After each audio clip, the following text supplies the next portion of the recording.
At 2 o'clock a.m. on a rain-soaked November night, mechanic Luke Carter answered a call meant for someone else, a dying woman's plea that would shatter everything he knew about survival, love, and the price of showing up when the world expects you to walk away. What started as compassion became a $500,000 contract, a media firestorm, and a love story that proved sometimes the wrong number dials exactly the right person. Before we dive in, drop a comment with your city so I can see how far this story travels. Now, let's begin. The phone's shrill ring split through Luke Carter's dreamless sleep like a blade through silk.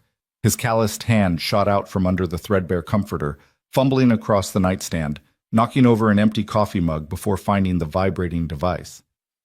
The screen's harsh glow burned his eyes. 2:07 a.m. Unknown number. His first instinct was to decline. Nothing good ever came from calls at this hour. But something, maybe the memory of his wife's late-night emergency, maybe just mechanic's intuition that told him when something was seriously wrong, made his thumb swipe right. Hello? His voice came out rough, scratchy with interrupted sleep. What he heard next made his blood run cold. James, a woman's voice, barely above a whisper, trembling with fear and pain. James, please, I'm so scared. I can't breathe right. Don't let me die alone, please. Room 302, Memorial, please, James. Luke sat bolt upright, his heart hammering against his ribs. The desperation in that voice. It was the sound of someone clinging to life by their fingernails. The sound of someone drowning in the dark. Ma'am, I think you have the wrong... Don't hang up, she gasped, and he could hear tears in those words. Please don't hang up. I'm so alone, it hurts to breathe. James, where are you? Luke's throat tightened. He should correct her, should tell her to call 911, should hang up and go back to sleep because he had to be at Martinez Auto Shop by 6:30, and Mia needed lunch money and the electric bill was already 3 days late. But all he could hear was another woman's voice from 10 years ago, weak and fading in a delivery room, whispering his name as the monitors screamed and the doctor shouted and the world ended and began simultaneously. I'm here, he said, his decision made in that instant. I'm here, and I'm coming. Memorial Hospital, room 302. Yes, she breathed. Please hurry. I'm so scared. What's your name? Eleanor. A pause filled with labored breathing. Eleanor Vale. Eleanor, my name is Luke. I'm not James, but I'm coming anyway. Stay on the line with me. Can you do that? You're not James. No, ma'am, but I'm 15 minutes away and I'm leaving right now. He was already moving, yanking on yesterday's jeans, grabbing the first clean shirt his fingers found in the dark. His boots, still unlaced from when he'd kicked them off 6 hours ago, went on fast. Why? Her voice was so small. Why would you come for a stranger?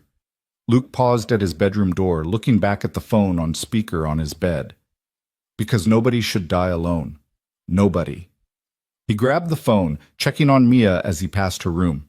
His 10-year-old daughter was dead asleep, her dark hair spread across the pillow, one arm draped over the stuffed elephant her mother had given her the day she was born. Mrs. Chen next door had a key for emergencies. He'd be back before Mia woke up. He had to be. Eleanor, I'm getting in my truck now. Tell me what's happening. What's wrong? Cancer, she whispered as he fired up his ancient Ford F-150. Pancreatic. It's eating me alive. James was supposed to be here. He promised, but he's not coming. Nobody's coming. Luke pulled out of his parking spot in the cramped apartment complex, heading toward downtown Portland. Rain hammered his windshield, and the wipers beat a rhythm that matched his racing heart. I'm coming, he repeated. Keep talking to me. Tell me about James. My fiancé. Was my fiancé. He left 3 weeks ago when they told me stage 4. Said he couldn't watch me die. Said it was too hard. Her voice cracked. Maybe he was right. Maybe I'm being selfish calling him, begging him. I don't want to be alone when it happens. Luke's hands tightened on the steering wheel. What kind of coward walks away from someone they love because things get hard? A sound that might have been a laugh or a sob came through the phone. The realistic kind, maybe. Who wants to sign up for this? The chemo, the vomiting, the pain. I'm 29 years old and I look like I'm 60. My hair's gone. My body's eating itself. I'm not the woman he fell in love with." "Then he didn't love you," Luke said flatly. "He loved an idea of you. Love means showing up, especially when it's hard. Is that what you did? For someone?" Luke's jaw clenched. "My wife, Sarah, she died giving birth to our daughter. Complications. The doctors said there was nothing anyone could do, but I stayed. I held her hand until the very end. She shouldn't have had to go through that alone." Silence on the other end, except for Eleanor's ragged breathing. "I'm sorry," she finally whispered. "Don't be. She gave me the greatest gift anyone ever could. Our daughter, Mia. She's 10 now, smart as hell. Tougher than I'll ever be. You're a good father." "I try. Memorial's just ahead. I'm coming up to the entrance now." Luke pulled into the emergency parking area, not caring about the no parking signs. He grabbed his wallet and phone, jogging through the rain toward the automatic doors. The hospital at 2:30 a.m. was a study in institutional liminal space. Too bright, too quiet, smelling of antiseptic and despair. A tired-looking security guard glanced up from his phone, but didn't stop Luke as he strode toward the elevators. "Which floor, Luke asked, punching the button. "Third. But Luke, you don't have to do this. You don't know me." "Getting to know you right now.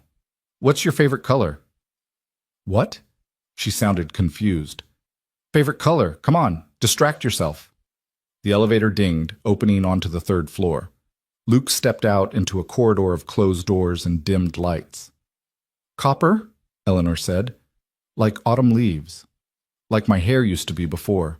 "Before doesn't matter. Room 302, right? Last door on the left." Luke found it. The door was slightly ajar, spilling a wedge of pale light into the hallway. He pushed it open slowly. The room was small, sterile, and heartbreaking. Monitors beeped softly. An IV stand stood sentinel beside the bed. And there, in the center of it all, propped up against white pillows, was Eleanor Vale. She was tiny. That was his first thought. Fragile as spun glass, swimming in a hospital gown, her skin pale as the sheets. A thin oxygen tube ran under her nose.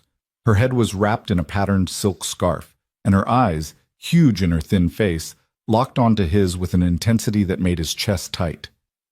"You're real," she breathed, phone still pressed to her ear, even though he was standing right there. Luke lowered his own phone, sliding it into his pocket. "I'm real, and you're not alone anymore." Those words, simple, unadorned, hit Eleanor like a physical blow. Her face crumpled and tears spilled down her hollow cheeks. "You came. You actually came." He crossed to her bedside in 3 strides, and when her thin hand reached out, trembling, he took it without hesitation. Her fingers were cold, her grip weak but desperate. "Thank you," she whispered.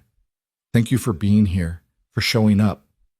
I know it's crazy. I know you don't know me, but I was so scared and I didn't want to die alone. And James's number wasn't working, and I just kept hitting redial and—" "Hey," Luke interrupted gently, sitting in the visitor's chair beside her bed. "Breathe. You're okay. I've got you. You don't even know me. So tell me, we've got time. What does Eleanor Vale do when she's not fighting cancer in hospital rooms at 2 a.m? She let out a shaky laugh that turned into a cough. Luke grabbed the water cup from her bedside table, helping her take small sips through the straw. "I run a company," she said when she could speak again. "Vala Media Group. My father built it, and when he died 3 years ago, it became mine. Newspapers, digital platforms, 3 television stations. It's my whole life. Was my whole life. Sounds important. It was supposed to be my legacy. Now I'm just trying to survive long enough to make sure it doesn't fall apart." Her eyes searched his face. "You're not what I expected." "What did you expect?" "I don't know. Someone polished. You look like you work with your hands." Luke glanced down at his calloused palms, the permanent grease stains under his nails. "Mechanic, Martinez Auto Shop. I fix things that are broken." "Can you fix me?" The question hung in the air between them, weighted with more than just medicine and science. "I can stay," Luke said quietly. "That's what you asked for. Someone to stay." So I'm staying. Eleanor's eyes filled with fresh tears. I don't understand why. You have a daughter. You have work in the morning. Why would you stay here with a dying stranger? Luke was quiet for a long moment, watching the monitors beep their steady rhythm, watching this fierce, fragile woman who'd been brave enough to reach out into the dark and ask for help. My wife, he finally said. Sarah. When she was dying, she was terrified. Not of death exactly, but of being alone when it happened, of the moment when her hand would be empty and there'd be nobody to hold on to. I promised her I'd be there, and I was. I held her until she was gone. He met Eleanor's gaze. When you called me tonight, I heard that same fear in your voice, and I couldn't let someone go through that. Not if I could help. You're a good man, Luke Carter. I'm just a guy who answered his phone. They sat in silence for a while, the only sounds the quiet beeping of machines and the rain against the window. Eleanor's breathing had evened out, and some color had returned to her face. The crisis, whatever it had been, seemed to have passed. Tell me about Mia, Eleanor said eventually. Luke's whole face transformed when he smiled. She's incredible. Straight-A student, wants to be a marine biologist. She's obsessed with octopuses. Did you know they have 3 hearts? I didn't. Yeah, Mia tells me octopus facts constantly. She's got this way of seeing the world that's just pure. You know, like everything's still full of wonder and possibility. His smile faded slightly. I worry I'm failing her. Working 60-hour weeks just to keep us afloat. Never enough money for the school trips or the new laptop she needs. Living in a 2-bedroom apartment that smells like the Indian restaurant downstairs. But she has you, Eleanor said. That's worth more than money. Is it? I don't know anymore. Sometimes I wonder if she'd be better off with someone who could give her more. Someone who loves her less? Because that's the trade-off, Luke. Money or love. Very rarely both. He looked at her curiously. That sounds like experience talking. Eleanor's laugh was bitter. My father loved his company more than he loved me. My mother loved her social position more than anything else. James loved the idea of the Billionaire Heiress, not the actual person dying of cancer. So yes, I know something about the price of money. I'm sorry. Don't be. It taught me to recognize the real thing when I see it. She squeezed his hand weakly, like a mechanic who drives across town at 2 a.m. for a wrong number. A nurse entered then, a kind-faced black woman in purple scrubs who stopped short when she saw Luke. Oh, I didn't realize Mrs. Vale had a visitor. Sir, visiting hours are— He's staying, Eleanor cut in, her voice suddenly sharp with authority. Despite her weakened state, there was steel beneath. Luke is staying, all night if necessary. The nurse glanced between them, clearly weighing hospital policy against the determination in Eleanor's eyes. I'll need to check with the doctor, she said finally. Check with whoever you want, but he stays. Eleanor's grip on Luke's hand tightened. Please. The nurse softened. Let me see what I can do. I'll bring an extra blanket. It gets cold in here.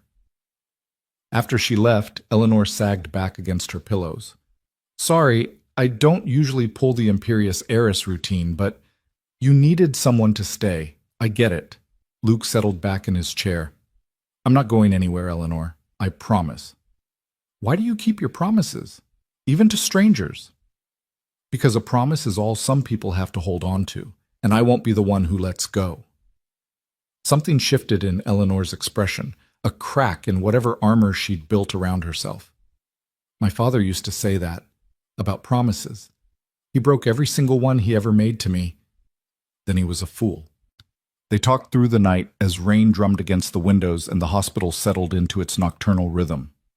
Eleanor told him about Vale Media Group, about the board members circling like sharks now that she was weak, about her desperate fight to maintain control while her body betrayed her. Luke told her about Mia's last science fair project, a working model of an octopus's nervous system made from straws and string, and about the ancient truck that broke down twice a month but he couldn't afford to replace. Around 4 a.m., a doctor arrived, a severe-looking man in his 50s who introduced himself as Dr. Patel. Mrs. Vale had a significant pain episode, he explained to Luke, checking her charts. The cancer is pressing on several nerves. We've adjusted her medication, but these episodes are becoming more frequent. He looked directly at Eleanor. You called someone, that's good. You shouldn't be alone during these attacks.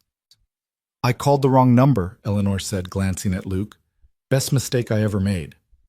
Dr. Patel studied Luke for a moment. Well, wrong number or not, having support is crucial. Studies show that patients with strong social support systems have better outcomes, even if that support comes from... He trailed off, looking puzzled. A mechanic who answered his phone, Luke supplied. Right. Dr. Patel made some notes. Mrs. Vale, your next chemo session is Thursday. I want to see you in my office today, at 2 p.m. We need to discuss adjusting your treatment plan. After he left, Eleanor's eyes drifted closed. You should go, she murmured. Your daughter will wake up soon. Luke checked his phone, 4:47 a.m. Few more minutes. Rest. Luke? Yeah? Will you come back? After you take care of Mia, I know it's asking too much, but I'll come back, he said. Give me your number, your actual number. She recited it, and he programmed it into his phone. As he stood to leave, she caught his hand one more time. Nobody's ever just shown up for me before, she whispered, not without wanting something. Luke squeezed her hand gently. I don't want anything, Eleanor, except maybe to make sure you're okay. Her eyes searched his face, looking for the lie, the angle, finding nothing but sincerity. Then you're the first, she said. Luke made it home by 5:30, exhausted but wired. He quietly let himself in, checked on Mia, still sleeping peacefully, and stood in the shower letting hot water pound his shoulders while his mind spun. What had he just done? Driven across town for a stranger, sat in a hospital room all night with a woman he'd never met, made promises he barely understood. But when he closed his eyes, he saw Eleanor's face, the terror in her eyes when he'd first walked in, the relief when he'd taken her hand, the wonder when he'd stayed. Nobody should die alone. Nobody. He was toweling off when Mia's alarm started chirping. He heard her groan, then the pad of small feet heading to the bathroom. Dad? She called out. You're up early. Couldn't sleep, he said, which was true enough. How about pancakes for breakfast?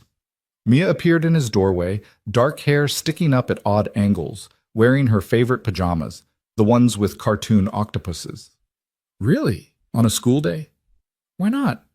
Live dangerously, she grinned, and Luke's heart squeezed. This kid, this perfect, amazing kid who deserves so much more than he could give her.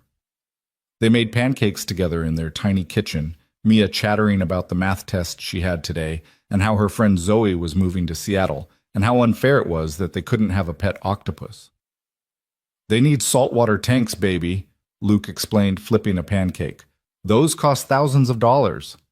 I know, Mia sighed dramatically. But when I'm a famous marine biologist, I'm going to have a whole house full of octopus tanks. Deal.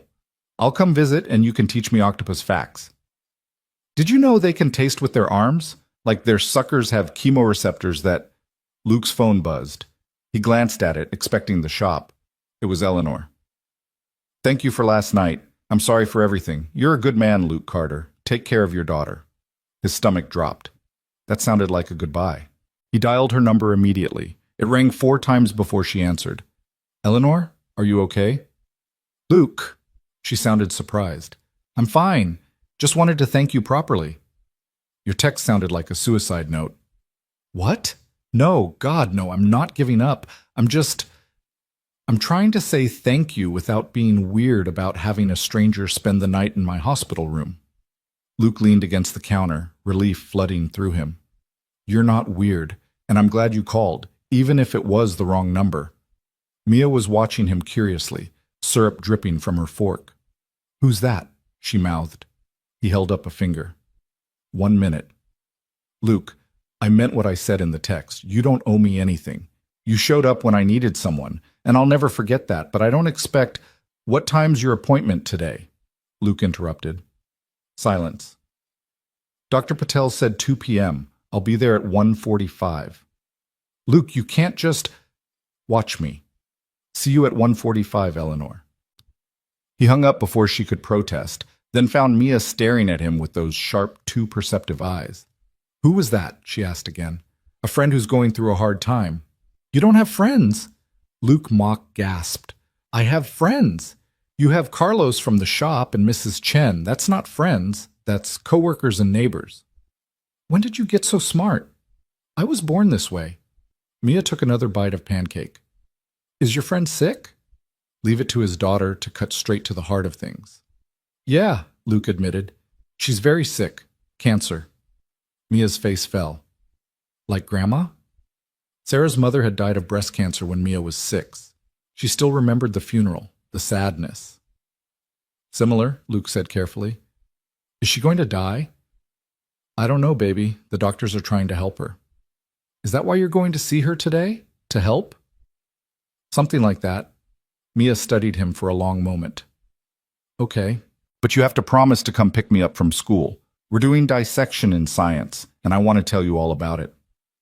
Deal, I promise. Luke dropped Mia at school, worked a brutal 6 hours at the shop, 2 oil changes, 1 transmission rebuild, and a brake job that should have been done 3,000 miles ago. Then cleaned up as best he could and headed to the address Eleanor had texted him.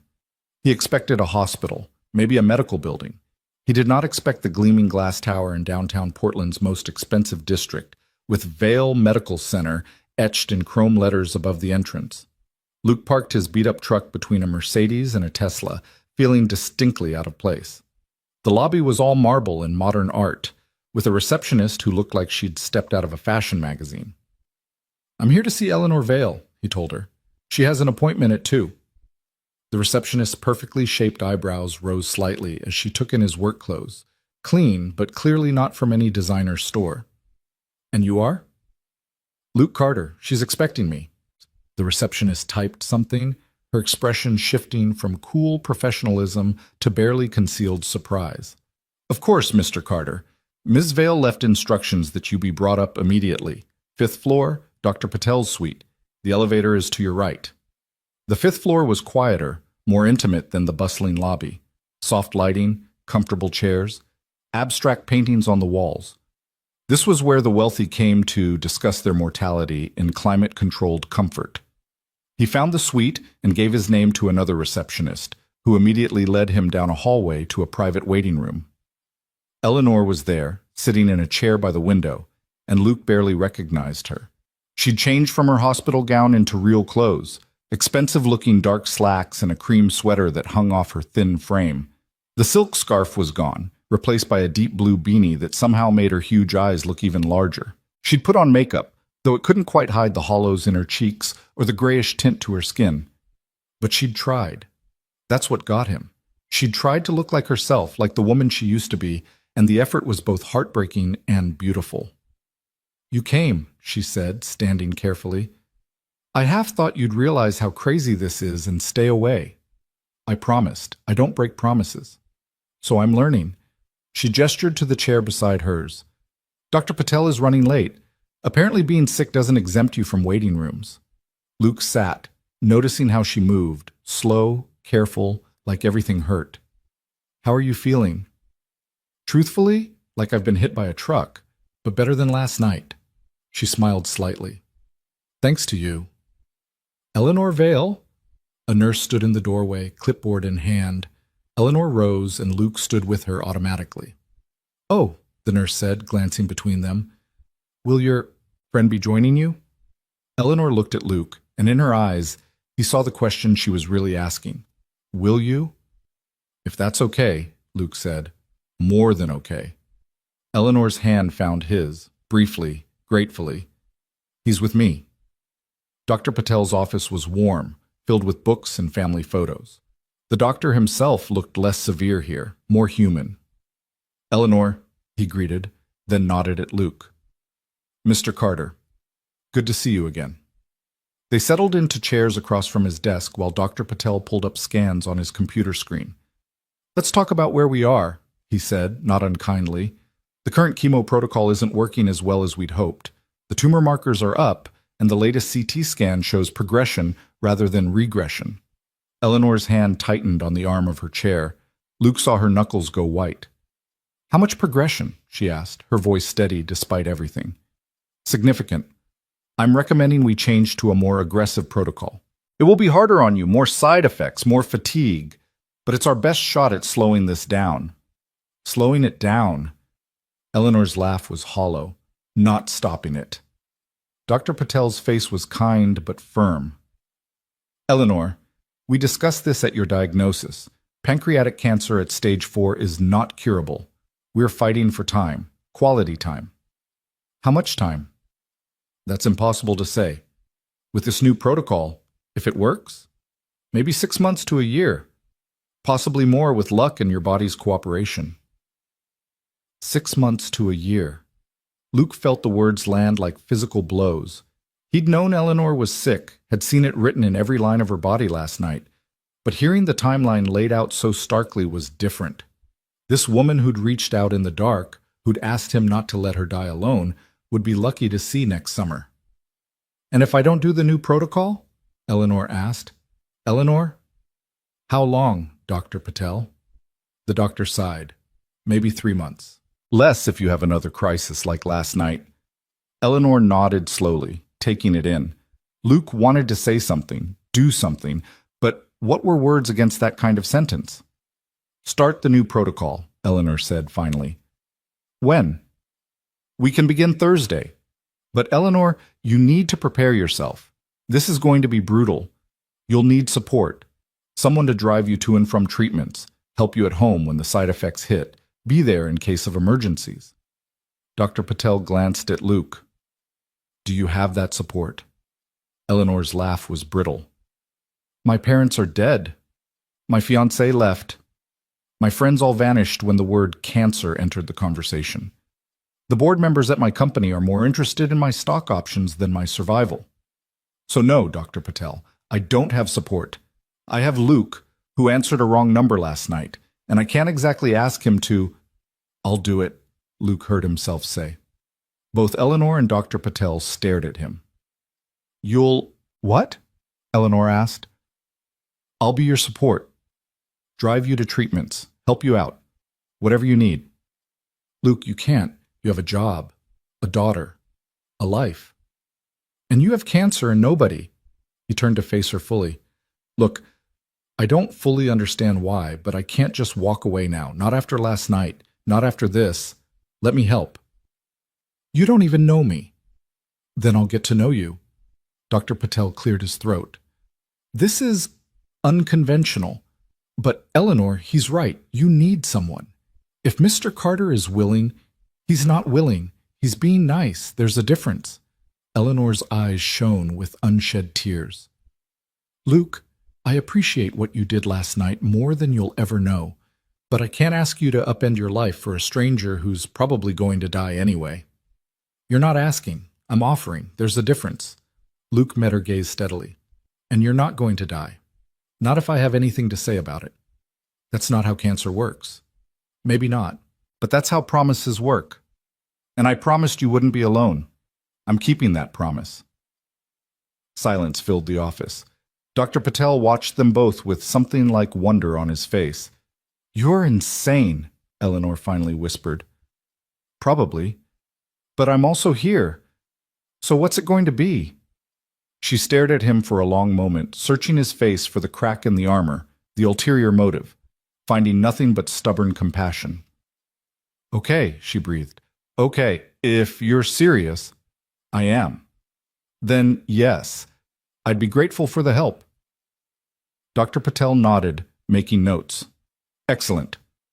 Eleanor, I'll have my nurse coordinator reach out with the new protocol schedule.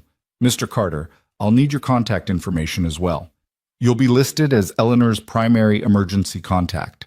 After the appointment, they stood in the parking garage beside their vehicles, Eleanor's sleek black Mercedes and Luke's ancient Ford, separated by about $100,000 and two entirely different worlds. I should pay you, Eleanor said abruptly. For your time, gas money, lost wages from work. Luke's jaw tightened. I don't want your money. Everyone wants money, Luke. That's how the world works. Not my world. In my world, you help people because it's the right thing to do. In my world, nothing's free. Everything has a price. Eleanor leaned against her car, suddenly exhausted. I don't know how to accept kindness without compensation. Then learn. Consider it part of your treatment. A ghost of a smile crossed her face. You're very stubborn. Runs in the family. Mia's worse. I'd like to meet her, your daughter, if you think that would be okay. Luke hesitated. He'd kept Mia carefully separate from the messy parts of his life. The money stress, the loneliness, the fear. But something about Eleanor made him want to say yes. Let me think about it, he said. She's been through a lot. Lost her mom, lost her grandmother to cancer. You don't want her to get attached to someone else who's dying. Eleanor's voice was matter-of-fact. I understand. It's okay. Eleanor, no, really, it's fine. You're already doing more than anyone has a right to ask. She pulled her car keys from her purse. Thank you, Luke, for being here. For being you.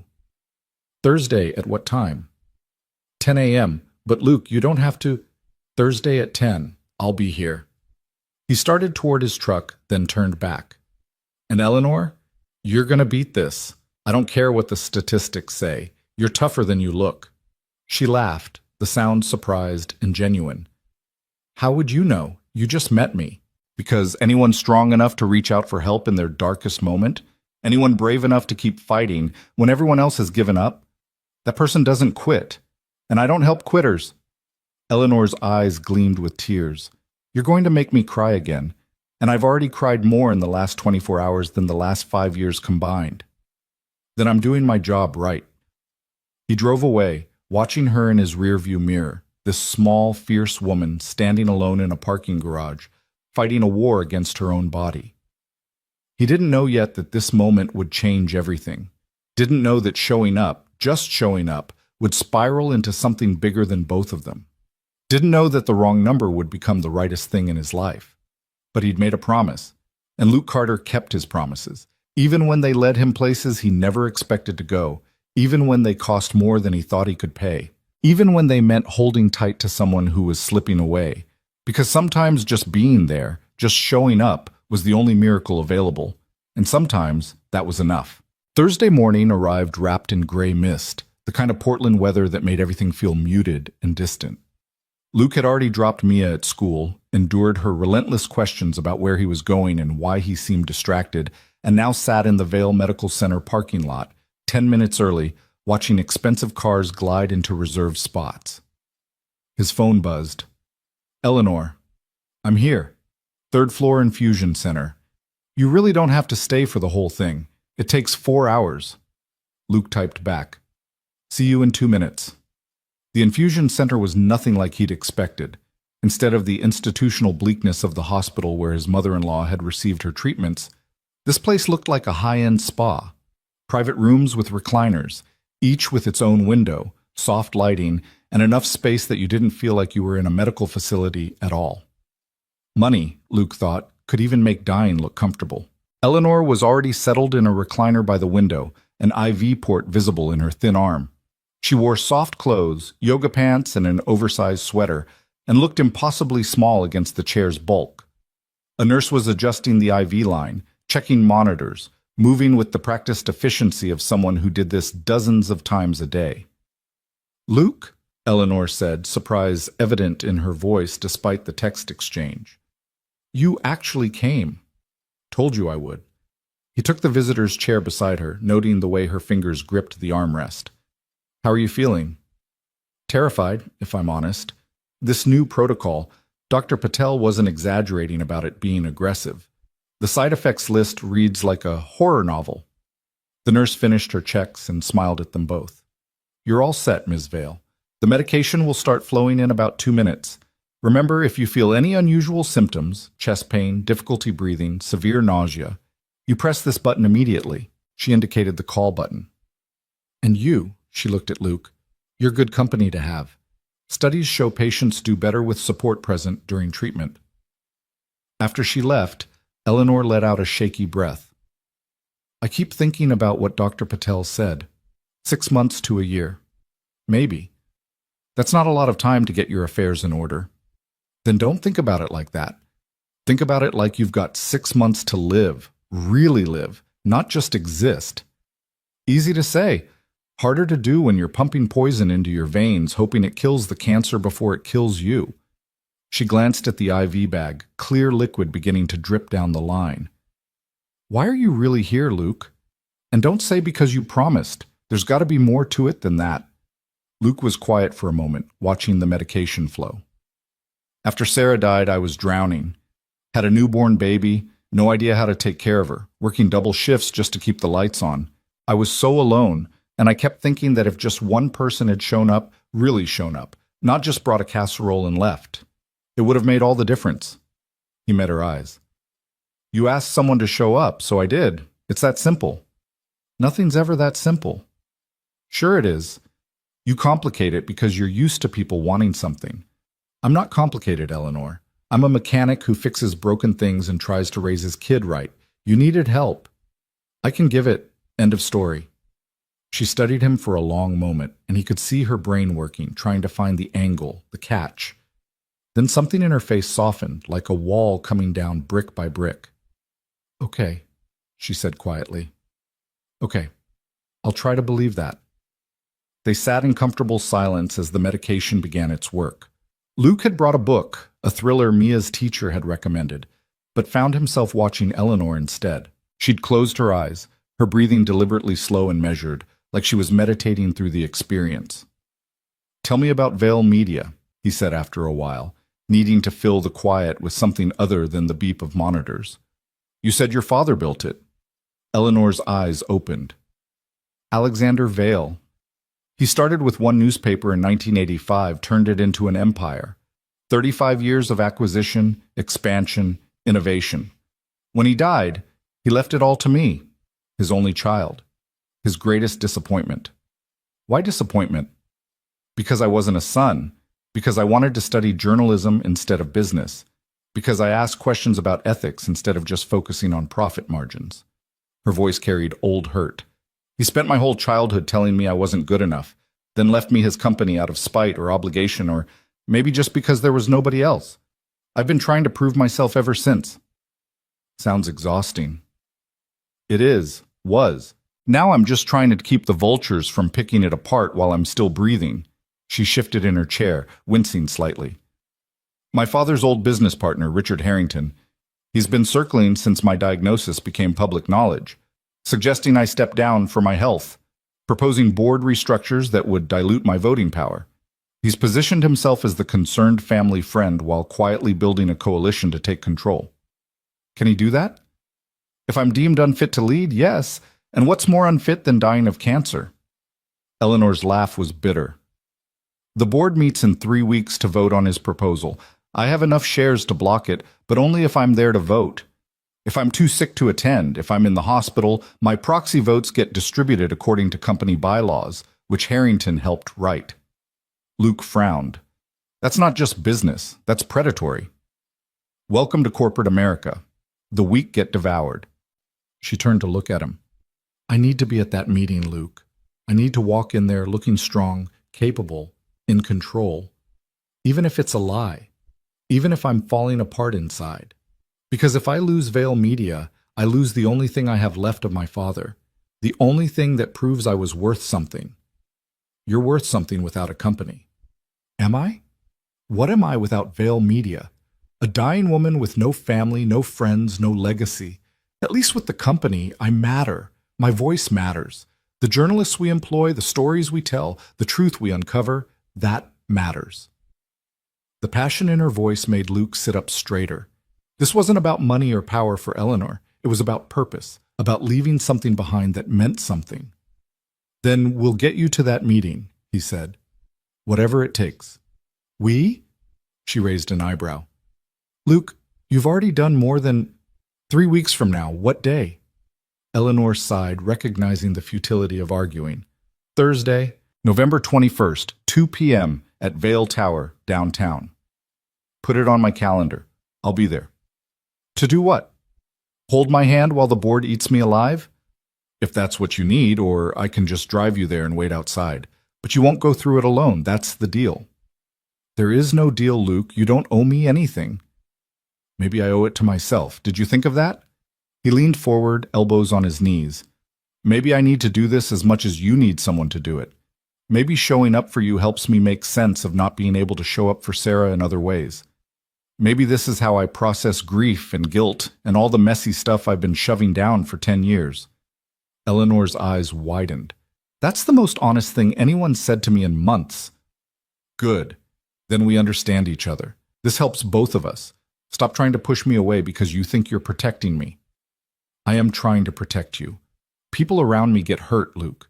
My mother drank herself to death trying to live up to my father's standards. My father worked himself into a heart attack. James left me rather than watch me die. I'm toxic. You're sick. There's a difference. Is there? She looked away, out the window where rain had started to fall. Sometimes I think the cancer is just karma. Payment for all the times I put the company ahead of everything else. All the relationships I sacrificed. All the moments I missed because I was chasing my father's approval. Cancer isn't karma. It's just bad luck and worse biology. Stop trying to make it mean something. They fell silent again. The medication dripped steadily.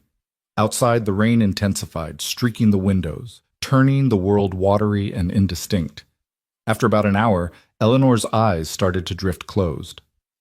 Talk to me, she murmured. Tell me something good. Something that isn't about sickness or death or corporate warfare. Luke thought for a moment. Mia's science project. She's building a model of a coral reef ecosystem. Spent her entire allowance at the craft store on materials. Our apartment looks like a marine biology lab exploded. What's the reef about? Climate change, ocean acidification. She's 10 years old and already knows more about environmental science than most adults. She's got this theory that if we can just get people to understand how connected everything is, how the reef affects the fish affect the food chain affects us, then maybe they'd care enough to change. Smart kid. Scary smart. Sometimes I look at her and wonder how someone like me ended up with someone like her. She's going to do amazing things someday. Change the world, probably. She learned to care from somewhere. That's you. Luke shook his head. That's all Sarah. She was the one who saw the best in everything. I'm just trying not to screw up what Sarah started. You're doing more than that. You're showing Mia what it means to show up for people. That's not nothing. The words settled into Luke's chest, warm and unexpected. He wasn't used to people seeing him clearly, wasn't used to being told he mattered beyond his ability to fix engines or pay bills on time. Thank you, he said quietly. For what? For not thinking I'm crazy for doing this. Everyone else would. Eleanor's smile was slight but genuine. Then it's good I'm not everyone else. By hour 3, the medication had hit Eleanor hard. She was pale, sweating, her breathing shallow. The nurse checked in twice, adjusting dosages, providing anti-nausea medication, assuring them both that this was normal, expected, manageable. Feels like dying, Eleanor whispered at one point. Feels like fighting, Luke corrected, gripping her hand when she reached for his. There's a difference. Tell me about your wife, Sarah, if it's not too painful. Luke hesitated. He didn't talk about Sarah much. It hurt too much, opened wounds that had barely scabbed over. But Eleanor's eyes were earnest, seeking distraction from her own suffering, and he found himself wanting to share. She was a kindergarten teacher, had this way with kids that was pure magic. They loved her instantly. She could calm the wildest tantrum with just a look and a hug. He smiled at the memory. We met at a community center fundraiser. She was running the kids' craft table, and I was fixing the broken heating system. She asked if I could help a 5-year-old whose toy car had lost a wheel, and I said sure. We spent 20 minutes together fixing this plastic car, and by the end of it, I was completely gone. Love at first sight? Love at first conversation. She talked about teaching like it was the most important job in the world. Made me see that fixing things, whether it's cars or toys or broken systems, matters. That being good at something practical isn't less valuable than being good at something prestigious. He paused. She made me feel like I was enough, exactly as I was. She sounds wonderful. She was. And then she was gone, and I had this tiny human who needed me to be both mother and father, and I had no idea how to do either one. His voice roughened. The first year was hell. Mia had colic, screamed for hours every night. I'd walk her around our apartment at 3 a.m., crying as hard as she was, begging Sarah to tell me what to do, begging her to come back. Eleanor's fingers tightened on his. But you made it through. Barely. Mrs. Chen helped.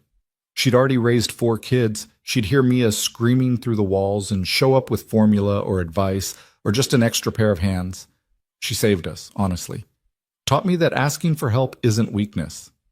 And now you're helping someone else, paying it forward. Something like that. By the time the infusion finished, Eleanor could barely stand.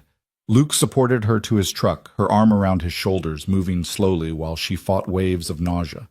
Your Mercedes? She mumbled. Can't leave it. I'll come back for it tomorrow. Right now I'm getting you home. What's your address? She recited it, and Luke's eyebrows rose. West Hills. The most exclusive neighborhood in Portland. Of course. The drive took 20 minutes through winding roads lined with massive houses hidden behind gates and hedges. Eleanor's home was a modern masterpiece of glass and stone, all clean lines and expensive taste, perched on a hillside with views of the city below. Jesus, Luke breathed. You live here alone? Mostly. I have a housekeeper who comes 3 times a week, gardeners, a personal assistant who works remotely now that I'm sick. Eleanor fumbled with her keys. It's too big. My father built it for entertaining clients.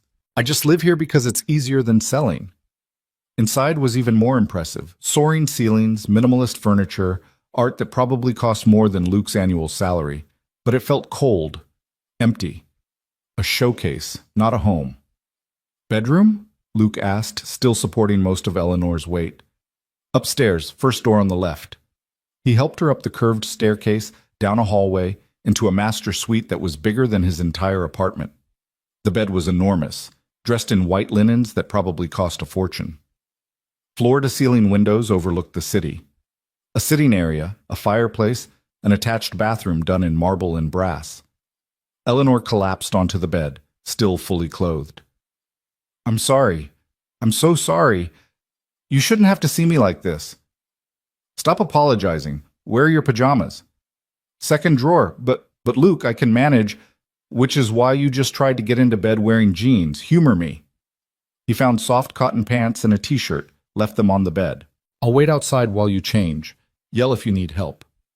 5 minutes later, Eleanor called out weakly, and Luke returned to find her changed but struggling with the blankets.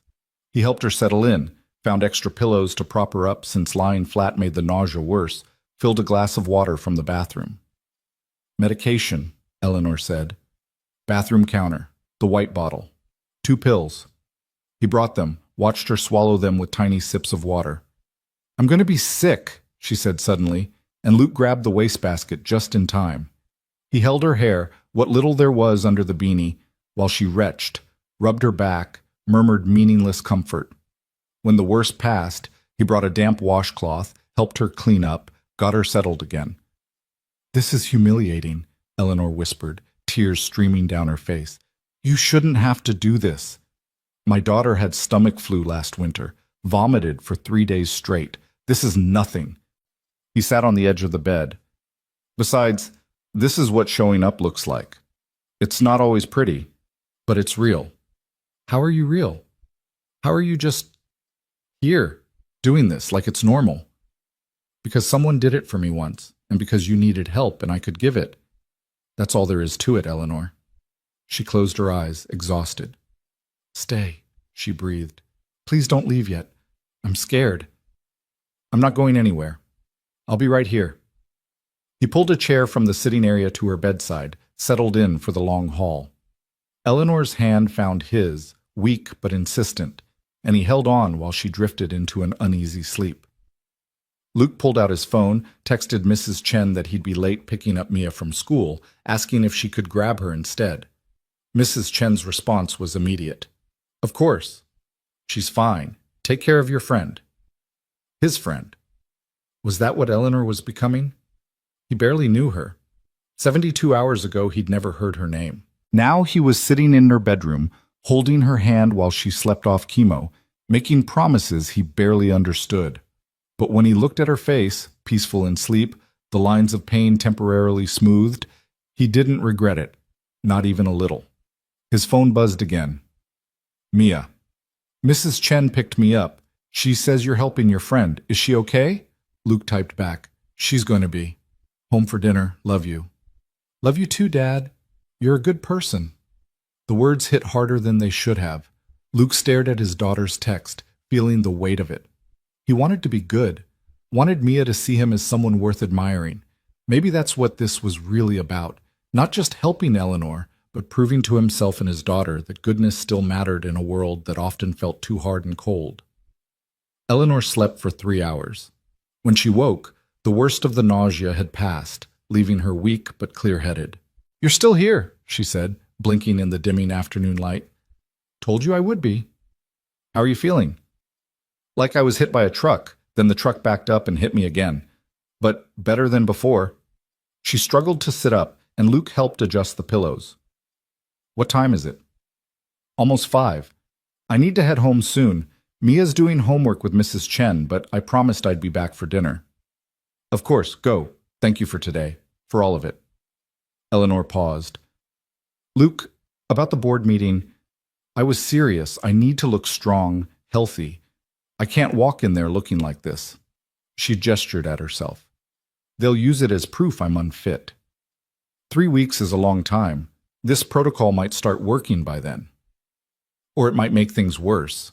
Dr. Patel said the first month is the hardest. She took a shaky breath. I need you to do something for me, something bigger than just driving me to appointments. Name it. I need you to be with me, publicly, as my partner. Luke stared at her. What? Hear me out. Harrington and the board, they're using my isolation against me. No family support, no personal relationships. It makes me look vulnerable, unstable. But if I have someone real standing beside me, it changes the narrative. Shows I'm not alone.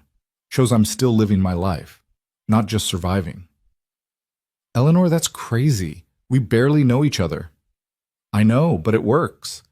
The public loves a love story, a billionaire heiress and a regular guy who showed up when she needed him most. That's gold. It would give me leverage, protection, make it harder for Harrington to paint me as weak. Luke stood, pacing to the window.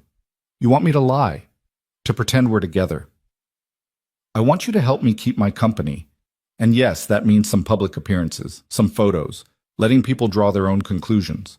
Eleanor's voice was urgent now. I'll pay you $500,000 for 6 months. Just be by my side at key moments. Help me look strong. That's all I'm asking. 500,000? Eleanor, I can't take your money for pretending to care about you. Why not? You already care. I can see it. This just makes it official. And the money would help, wouldn't it? For Mia. For her education, for a better apartment, for all the things you worry about. Luke's jaw clenched. She'd gone straight for his weakest point, his daughter. The money would change everything. Mia's college fund, a real house, security he'd never been able to provide. I don't want to be bought, he said quietly. You're not being bought. You're being compensated for your time, for the work of standing beside someone fighting cancer, for the emotional labor of showing up. Eleanor's voice softened. Please, Luke, I'm not asking you to fall in love with me. I'm asking you to help me survive this fight on 2 fronts, medical and corporate. You said you wanted to help. Let me pay you for it. Luke turned to face her, seeing the desperation beneath the pragmatic businesswoman pitch.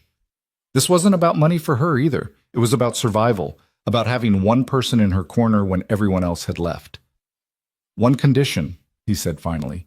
Anything. Mia comes first, always. If she needs me, if there's a school event, or she's sick, or she just needs her dad, that takes priority. I don't care about board meetings or photo ops. My daughter is my life. Of course, absolutely. I wouldn't ask you to choose. And we're honest with each other.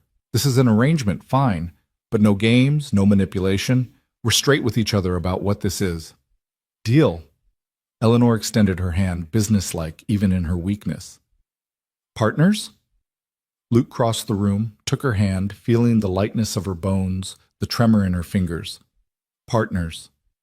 But Eleanor? I'm still going to show up because I want to, not because you're paying me. The money's for Mia. This, he squeezed her hand gently, this I do for free. Tears spilled down Eleanor's cheeks. Why are you so good? I'm not. I'm just a guy trying to do the right thing. He released her hand. I need to get home, but I'll be back tomorrow to check on you and get your car from the medical center. Text me if you need anything tonight. Luke, thank you for today, for saying yes, for all of it. He paused at the door. Get some rest. And Eleanor, we're going to beat this, both fights. I promise. Driving home through rush hour traffic, Luke's mind spun. $500,000. The number was incomprehensible, life-changing, and all he had to do was stand beside a dying woman and let people think he cared about her. The problem was, he realized with growing certainty, he was starting to care about her. Really care. And that made everything infinitely more complicated. Mrs. Chen met him at his apartment door, Mia visible behind her at the kitchen table, surrounded by homework. How is your friend? Mrs. Chen asked quietly, her weathered face kind. Fighting. She's a fighter. Good. The world needs more fighters. She patted his arm. Mia made stir-fry for dinner. She's quite the chef now. You've raised her well. After Mrs. Chen left, Luke joined Mia at the table, listening to her excited chatter about the Coral Reef project, about how her friend Zoe's move had been delayed, about the book she was reading. Dad? Mia said during a pause. Your friend, the sick one. Is she nice? Very nice. She's going through a really hard time, but she's brave. Braver than you? Luke smiled. Different kind of brave. She's fighting a battle she can't win with strength or hard work. She just has to endure. That's the hardest kind of brave, Mia said solemnly. Mrs. Chen says the hardest thing in the world is to keep going when everything hurts. Chen is very wise. Mia studied him for a long moment. You like her. Your friend. I do. That's okay, you know. To like someone. Mom would want you to be happy. The words from his 10-year-old daughter hit Luke like a physical blow. Baby, we're not. It's okay, Dad. Really, you're allowed to have friends. You're allowed to care about people. Mia's eyes, so much like Sarah's, were understanding beyond her years. You've been sad for a long time. It's nice to see you caring about something besides work and me. Luke pulled her into a hug, overwhelmed. When did you get so grown up? I've always been this grown up. You just noticed. That night, after Mia was asleep, Luke sat at his tiny kitchen table with a beer he wasn't drinking, staring at his phone. Eleanor had texted, Made it through the night. Thank you again. My lawyer is drawing up the contract. We can review it together. A contract. Right. Because this was business, an arrangement, nothing more. So why did his chest feel tight at the thought of it? His phone rang. Eleanor. Hey, he answered. Shouldn't you be sleeping? Can't sleep. Too much to think about. She paused. Luke, I need to know you're sure. About this arrangement. It's going to get complicated. The media will dig into your life. People will have opinions. It won't be easy. Nothing worth doing is easy. I'm sure, Eleanor. Are you?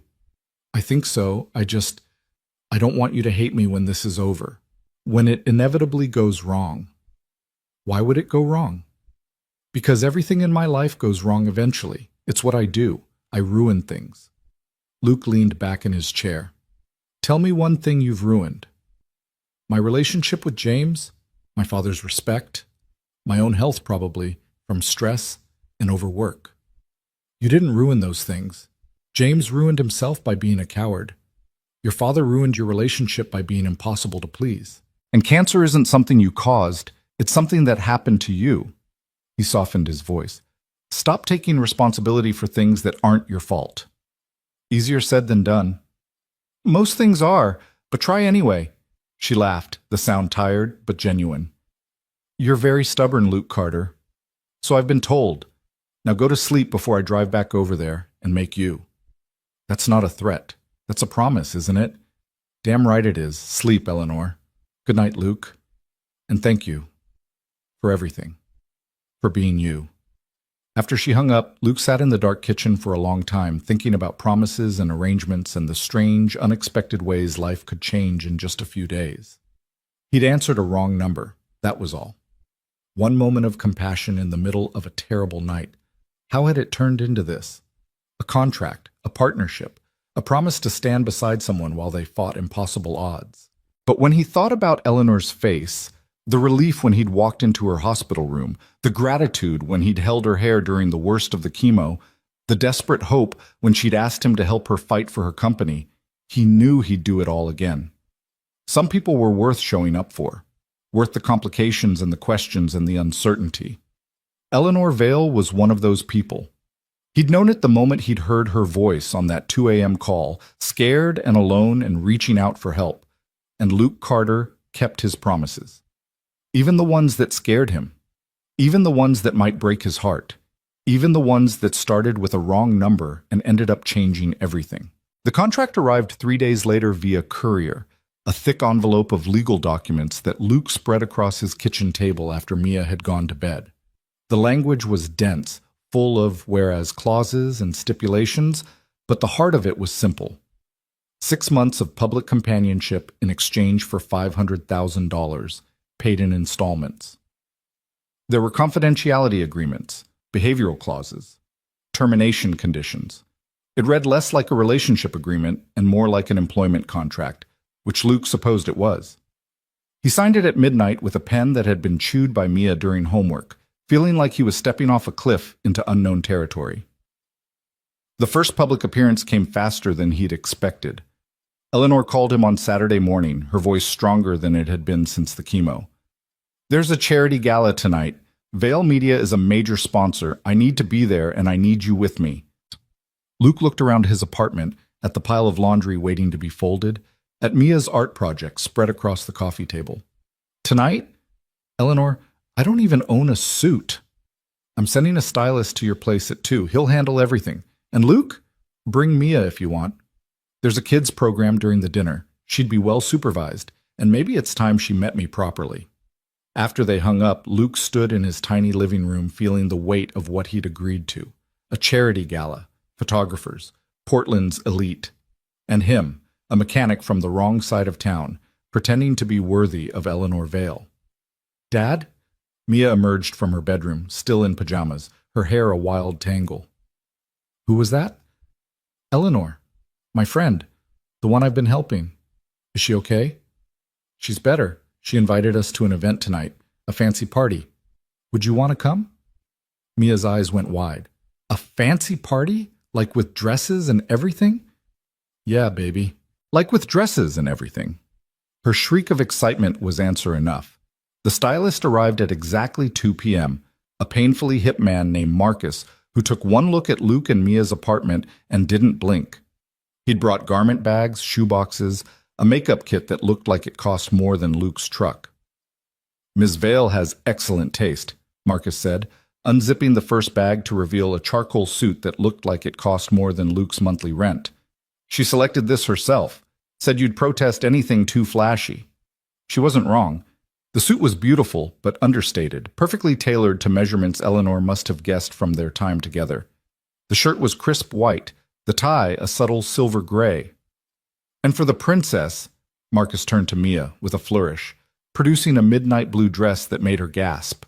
"Ms. Vale said 10 years old, loves marine life, and deserves to feel like the smartest person in the room."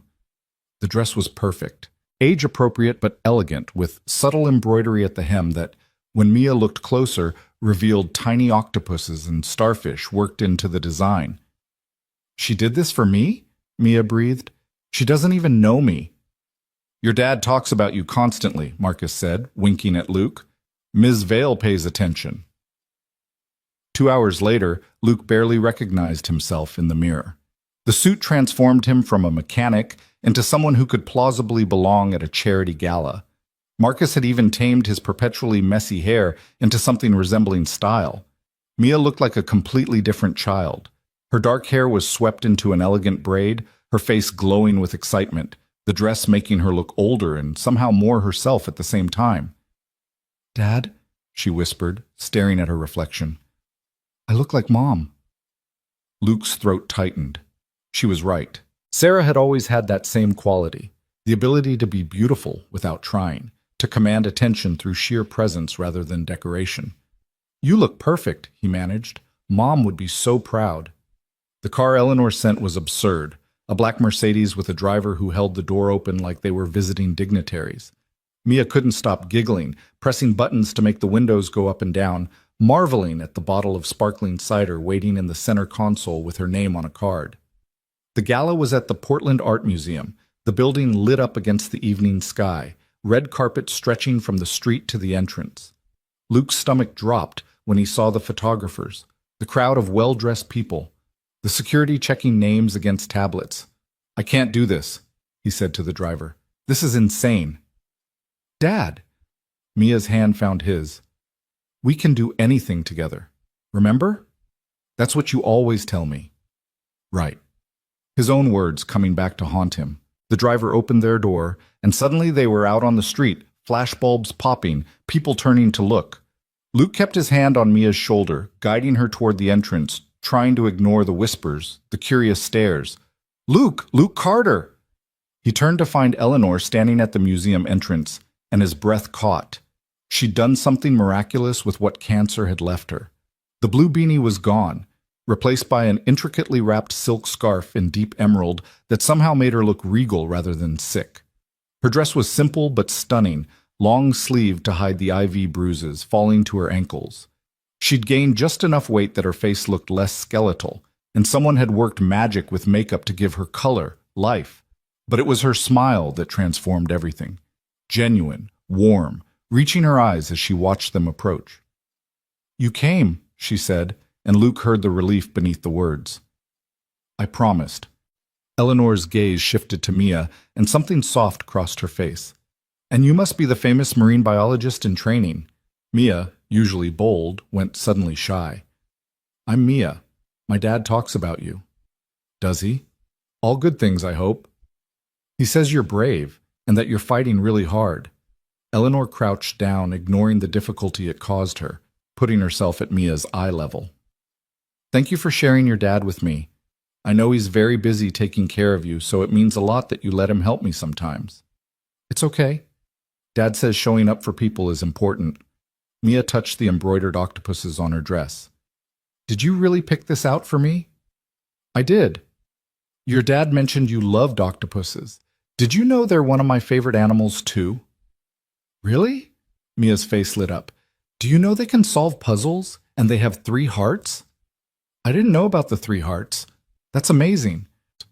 Luke watched the exchange, something tight in his chest loosening. Eleanor had done this, had thought about his daughter, had chosen a dress that would make Mia feel seen, was now listening to octopus facts like they were the most fascinating thing in the world. This woman who supposedly didn't know how to care about people was doing a pretty damn good job of it. A handler appeared, a clipboard-wielding woman who informed them the children's program was starting soon. Mia looked torn between wanting to stay with Luke and wanting to join the other kids. "Go," Luke urged. "Have fun. I'll find you after dinner." "Okay? Dad? Eleanor? You both look really nice together." Then she was gone, swept into a group of children being led toward another wing of the museum. Eleanor straightened slowly, and Luke offered his arm without thinking. She took it, leaning more heavily than she probably wanted him to notice. "That's quite a daughter you have," she said as they moved toward the gala entrance. "She's the best thing I ever did. She thinks we look nice together." "She's 10. She thinks everyone looks nice together." Eleanor's laugh was soft.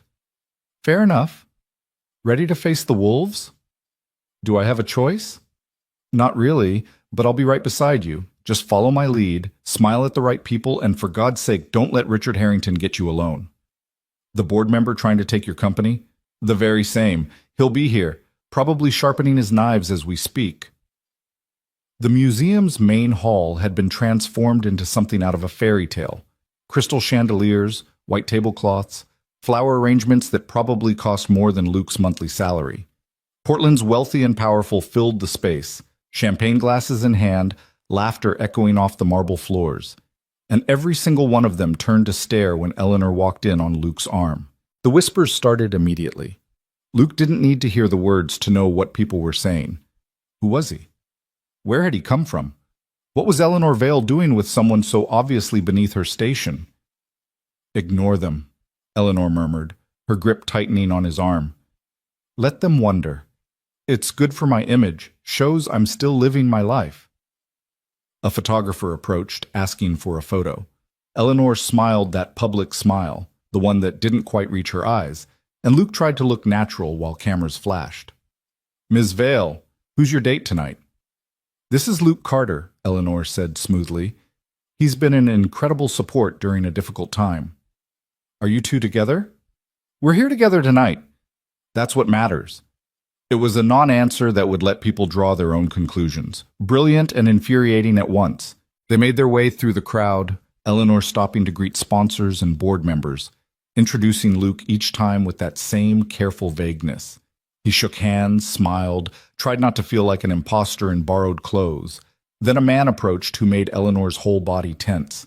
Tall, silver-haired, wearing a suit that probably cost more than Luke's truck, with sharp eyes and a smile that didn't reach them. Eleanor, the man said warmly, you look wonderful. We were all so worried when we heard about your health struggles. I'm managing, Richard. Thank you for your concern. Eleanor's voice was ice wrapped in politeness. Luke, this is Richard Harrington. He serves on Vale Media's board. Richard, this is Luke Carter. Harrington's handshake was calculated to intimidate, too firm, too long. Carter, what do you do? I fix things, Luke said simply. How wonderfully vague. Fix things for Eleanor, I assume. I fix cars. I'm a mechanic. The judgment in Harrington's expression was instant and undisguised. How practical. And how did you and Eleanor meet? Wrong number, Eleanor cut in. Luke answered his phone when he didn't have to. We've been friends ever since. Friends? Harrington's smile was knowing. How nice that you have someone to lean on during this challenging time. Speaking of which, how are you feeling? The board has been concerned about your ability to fulfill your duties given the aggressive nature of your treatment. I'm fine, Richard. More than capable of running my company. Of course, but we have to think about Vale Media's future, about succession planning, about what happens if, God forbid, your health takes a turn. His eyes flickered to Luke, dismissive. You understand, I'm sure, that sometimes love and business have to be kept separate. There's nothing to understand, Eleanor said coolly. I'll be at the board meeting on Thursday, as planned. My voting shares remain very much under my control. Now, if you'll excuse us, I see someone I need to speak with. She steered Luke away, her breathing slightly labored, spots of color high on her cheeks. That son of a bitch, she muttered, once they were out of earshot. Did you hear him? Practically measuring me for a coffin while concern trolling about the company's future. He's scared of you, Luke observed. People don't fight that hard to take something from someone unless they're afraid of what that person can do. Eleanor looked at him sharply. That's surprisingly insightful. I've dealt with guys like him before. Different context, same energy. They see weakness and they pounce. The trick is not showing weakness. Easier said than done when your body is actively betraying you. Luke guided her toward a quieter corner away from the crowd. You're doing fine. Better than fine. You walked in here looking like you owned the place because you kind of do. And having me on your arm, it's working. I can see it in how people are looking at you differently, not with pity, with curiosity, with the understanding that you're still a force to be reckoned with. Is that what you are? My proof of life? I'm whatever you need me to be tonight. That was the deal. Eleanor studied his face for a long moment. Why doesn't this feel like a deal anymore? Before Luke could answer, dinner was announced.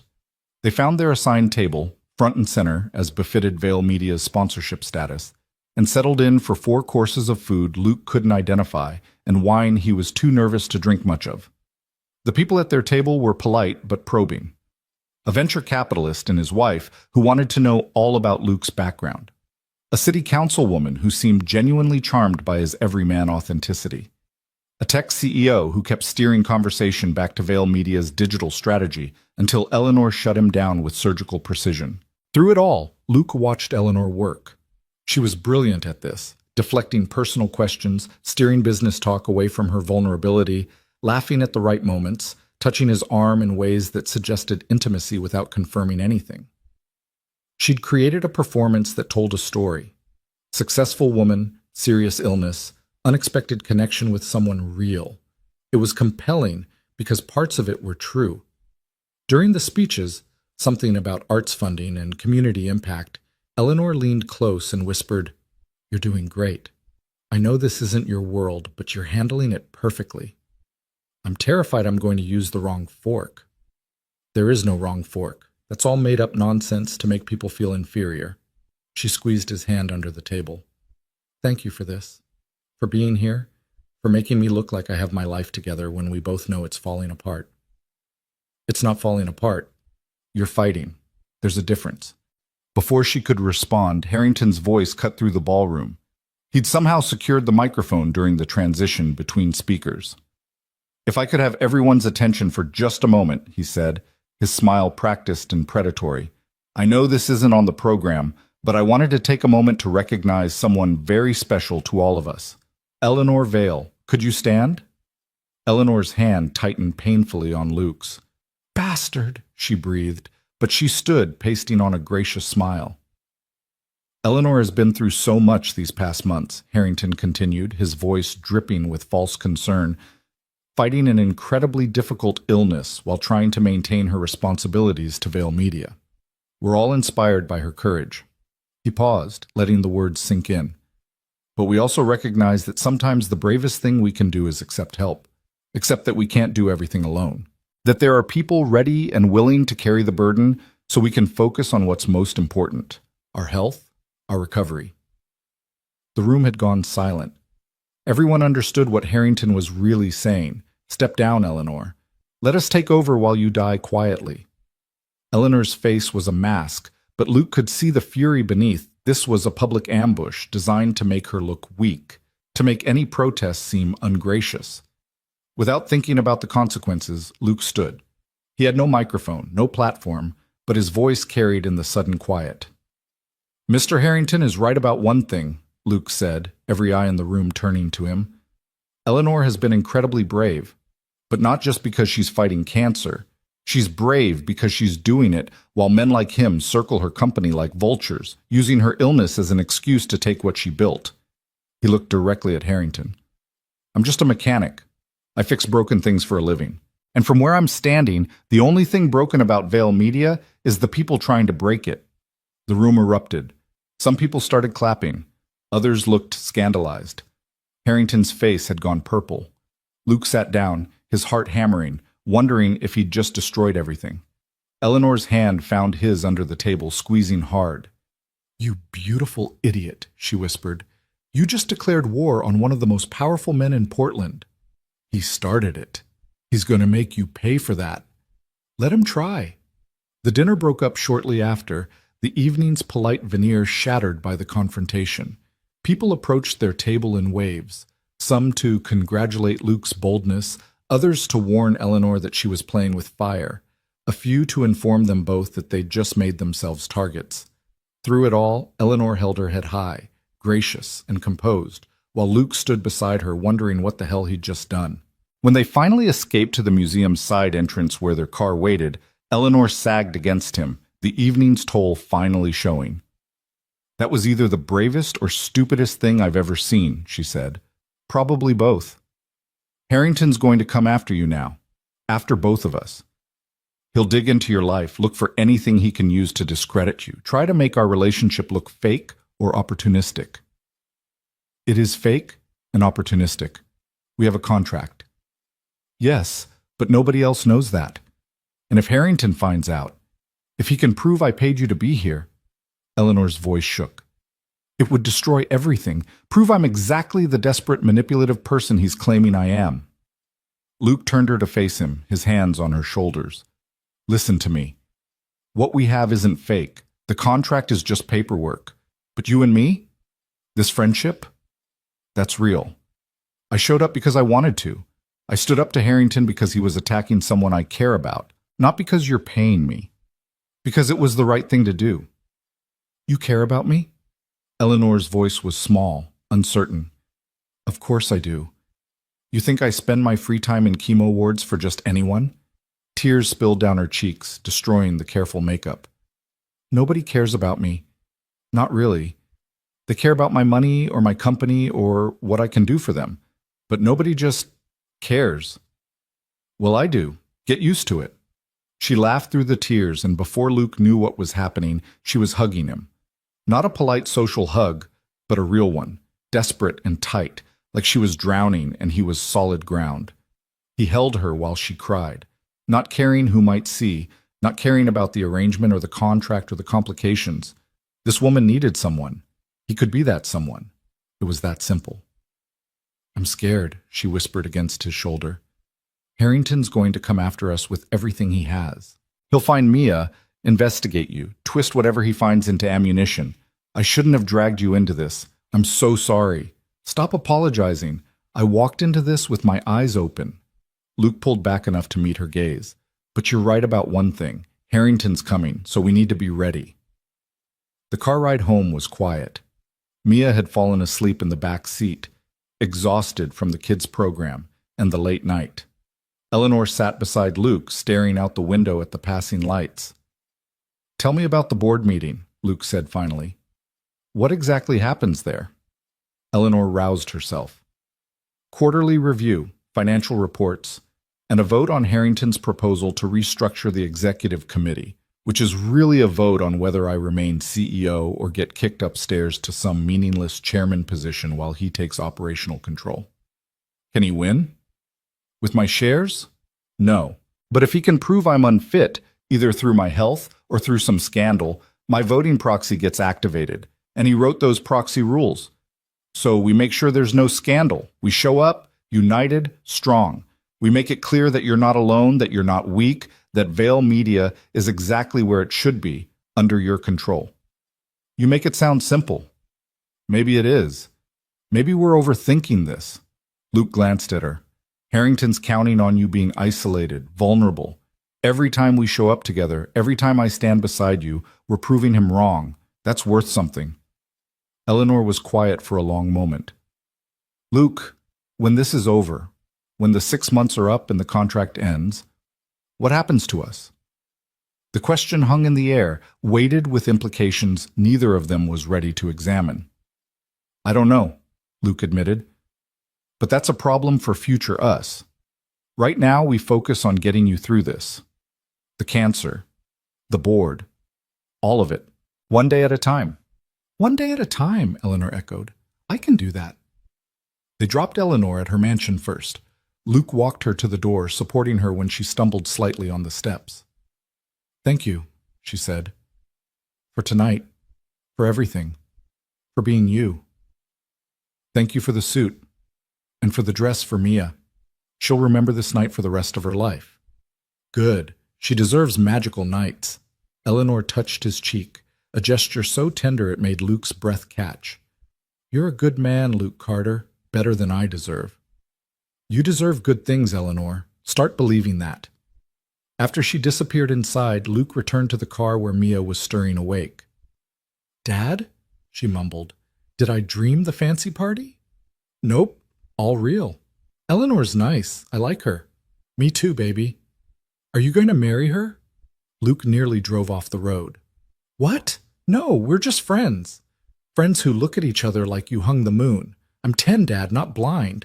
It's complicated, Mia. Love usually is. That's what Mrs. Chen says.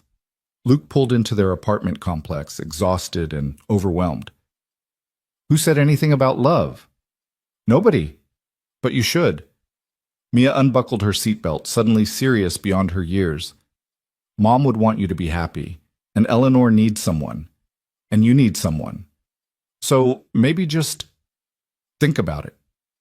After putting Mia to bed, Luke sat in his kitchen with his phone, scrolling through the photos Marcus had texted him from the gala.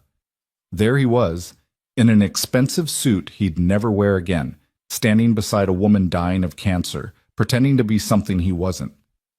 Except in the photos, he didn't look like he was pretending. He looked like he was exactly where he belonged, standing beside Eleanor, protecting her, caring about her. His phone buzzed. A text from an unknown number. Nice performance tonight, Carter, but we both know you're out of your league. $2 million to walk away. Think about it. Think about your daughter and what that money could do for her future. This is a one-time offer. You have 48 hours to decide. It was unsigned, but Luke didn't need a signature to know who'd sent it. Harrington making his first move. $2 million. The number was staggering, life-changing. College for Mia, paid in full. A house. Security for the rest of their lives. All he had to do was walk away from Eleanor and admit their relationship was a sham. Luke stared at the message for a long time, thinking about Mia's words, about Eleanor crying in his arms, about the promise he'd made to show up, to not let her be alone. Then he deleted the message without responding and went to bed, his mind made up. Some things weren't for sale, some promises couldn't be broken, and some people were worth standing beside no matter what it cost. Eleanor Vale was one of those people, and Luke Carter wasn't going anywhere.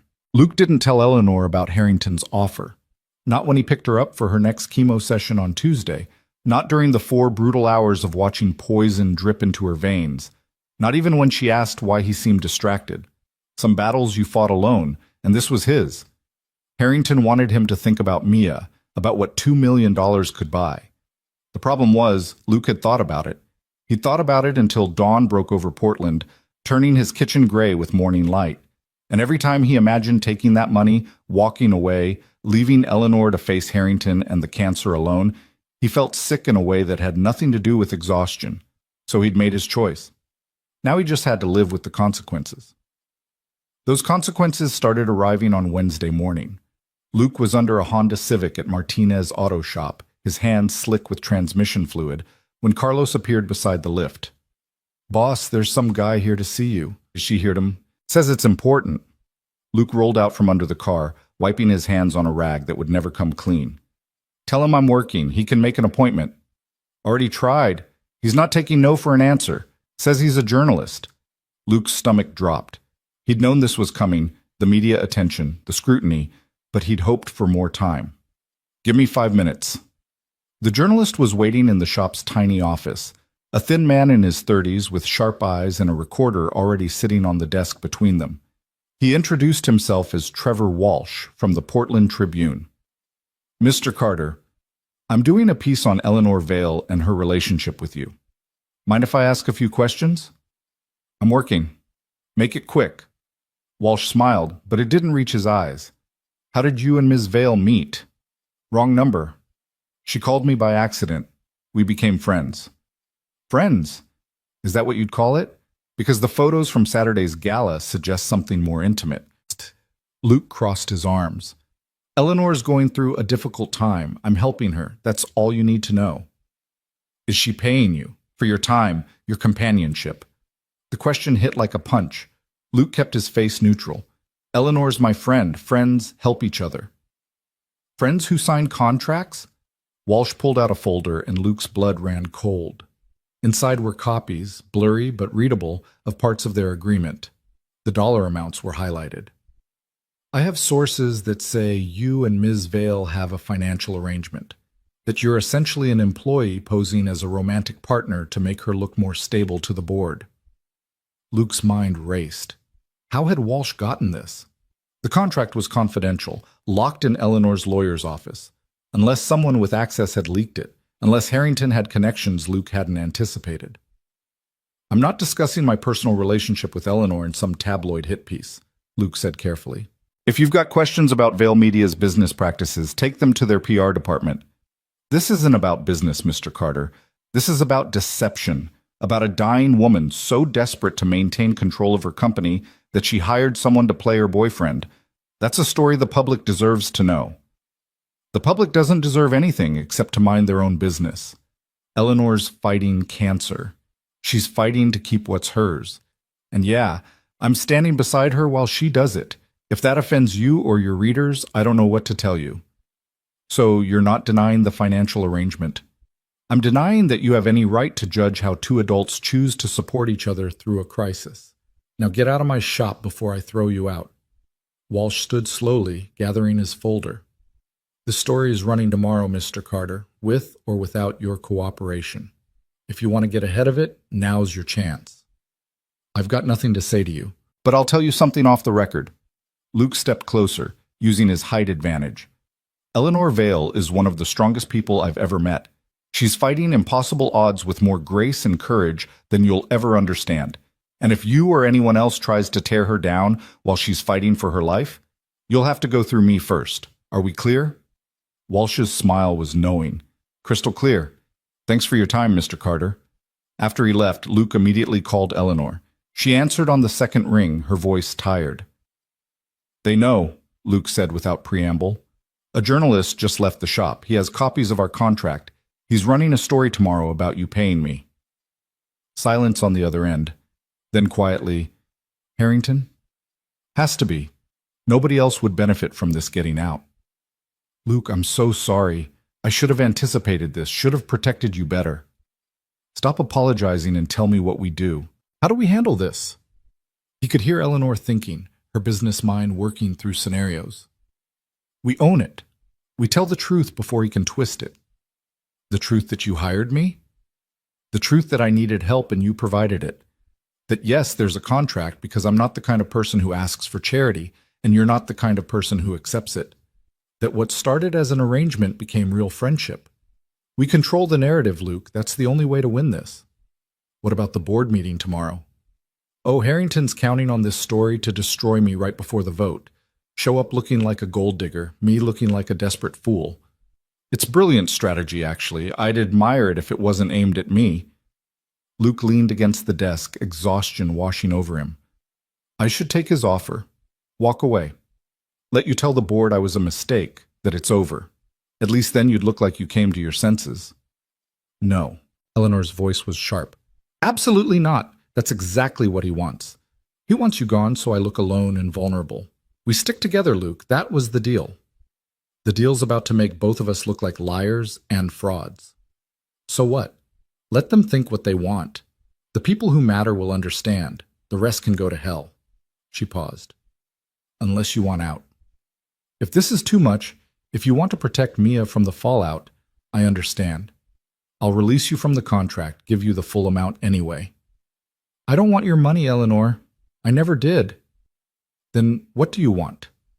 Luke closed his eyes, searching for words that wouldn't complicate everything further. I want you to be okay. I want you to keep your company. I want to help you fight. That's all I've ever wanted. Even if it costs you? Even then, Eleanor's breath caught. You're a better person than I deserve, Luke Carter. Stop saying that. You deserve good things. When are you going to believe it? Maybe when someone like you keeps showing up despite every reason not to. Her voice softened. Come over tonight, after Mia's in bed. We need to prepare for tomorrow. Figure out exactly what we're going to say when the board comes for us. Luke arrived at Eleanor's mansion at 9:30, after Mia had fallen asleep to a documentary about deep-sea creatures, after he'd triple-checked that Mrs. Chen was available for tomorrow's emergency pickup, after he'd sat in his truck outside Eleanor's gate wondering what the hell he was doing. Eleanor answered the door herself, wrapped in a cashmere throw, looking impossibly small.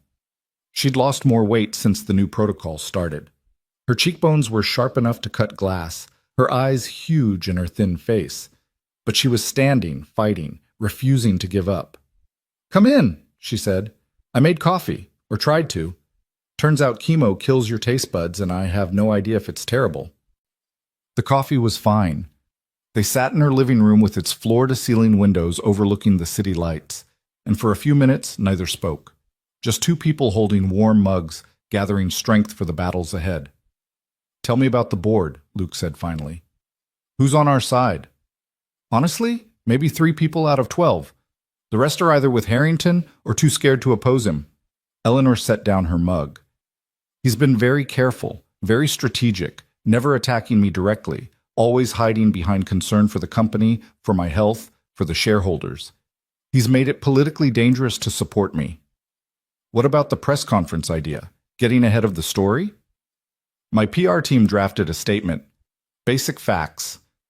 We met, we connected, yes, there's a formal agreement because that's how I operate, but the friendship is real. It won't stop the gossip, but it might blunt the worst of it. When does it go out? Tomorrow morning, 6 a.m., before the Tribune piece hits. Eleanor looked at him searchingly. Last chance, Luke. Once that statement goes public, you're in this completely. Your name, your reputation, Mia's privacy, all of it becomes fair game. Are you sure? I'm sure. But Eleanor, you need to prepare for the possibility that this doesn't work, that Harrington has more ammunition we don't know about. What's your backup plan? I don't have one. It's fight or lose everything. Those are my options. She laughed without humor. Funny, isn't it? I'm fighting to keep control of a company I might not live long enough to run. Sometimes I wonder why I'm doing this at all. Because it's yours. Because you earned it. Because giving up isn't who you are. Who am I, Luke, really? Strip away the company, the money, the title. Who's left? The question hung between them, raw and vulnerable. Luke set down his coffee and moved to sit beside her on the couch. You're someone who reached out for help when she needed it. Someone who fights even when the odds are impossible. Someone who thought about my daughter when picking out a dress. Who listens to octopus facts like they matter. Who's trying so damn hard to do right by the people counting on her. He met her eyes. You're Eleanor Vale, and that's more than enough. Tears spilled down her cheeks. I'm so tired, Luke. Tired of fighting. Tired of being strong. Tired of pretending I'm not terrified every single second. Then stop pretending. Not with me. You don't have to be strong right now. Something broke in Eleanor then. Some wall she'd been holding up through sheer force of will. She leaned into him, and Luke wrapped his arms around her while she cried. Really cried, the kind of deep, wrenching sobs that came from a place beyond words. She cried for her dying body, for the company being ripped away, for the loneliness that had defined her life, for the father who'd never loved her right, for the future she might not have. Luke held her through all of it, one hand in her hair, murmuring comfort that didn't fix anything, but maybe helped anyway. When the storm finally passed, Eleanor stayed pressed against his chest, exhausted. I'm getting your shirt wet, she mumbled. Don't care. I'm a mess. You're human. There's a difference. She pulled back enough to look at him, her face blotchy and raw. How are you real? How is this real? I ask myself the same thing. Wrong number, right person. Stranger things have happened. Not to me. Nothing this good ever happens to me. Luke brushed a tear from her cheek with his thumb. Maybe that's changing. The moment stretched between them, charged with something neither wanted to name. Eleanor's eyes dropped to his mouth, and Luke's heart kicked hard against his ribs. It would be so easy. Lean forward 6 inches, close the gap. Stop pretending this was just friendship or an arrangement or anything other than what it was becoming. But Mia's voice echoed in his head. You look at each other like you hung the moon. And Luke pulled back. Not because he didn't want to kiss Eleanor, because he wanted it too much. Because crossing that line would complicate everything beyond repair.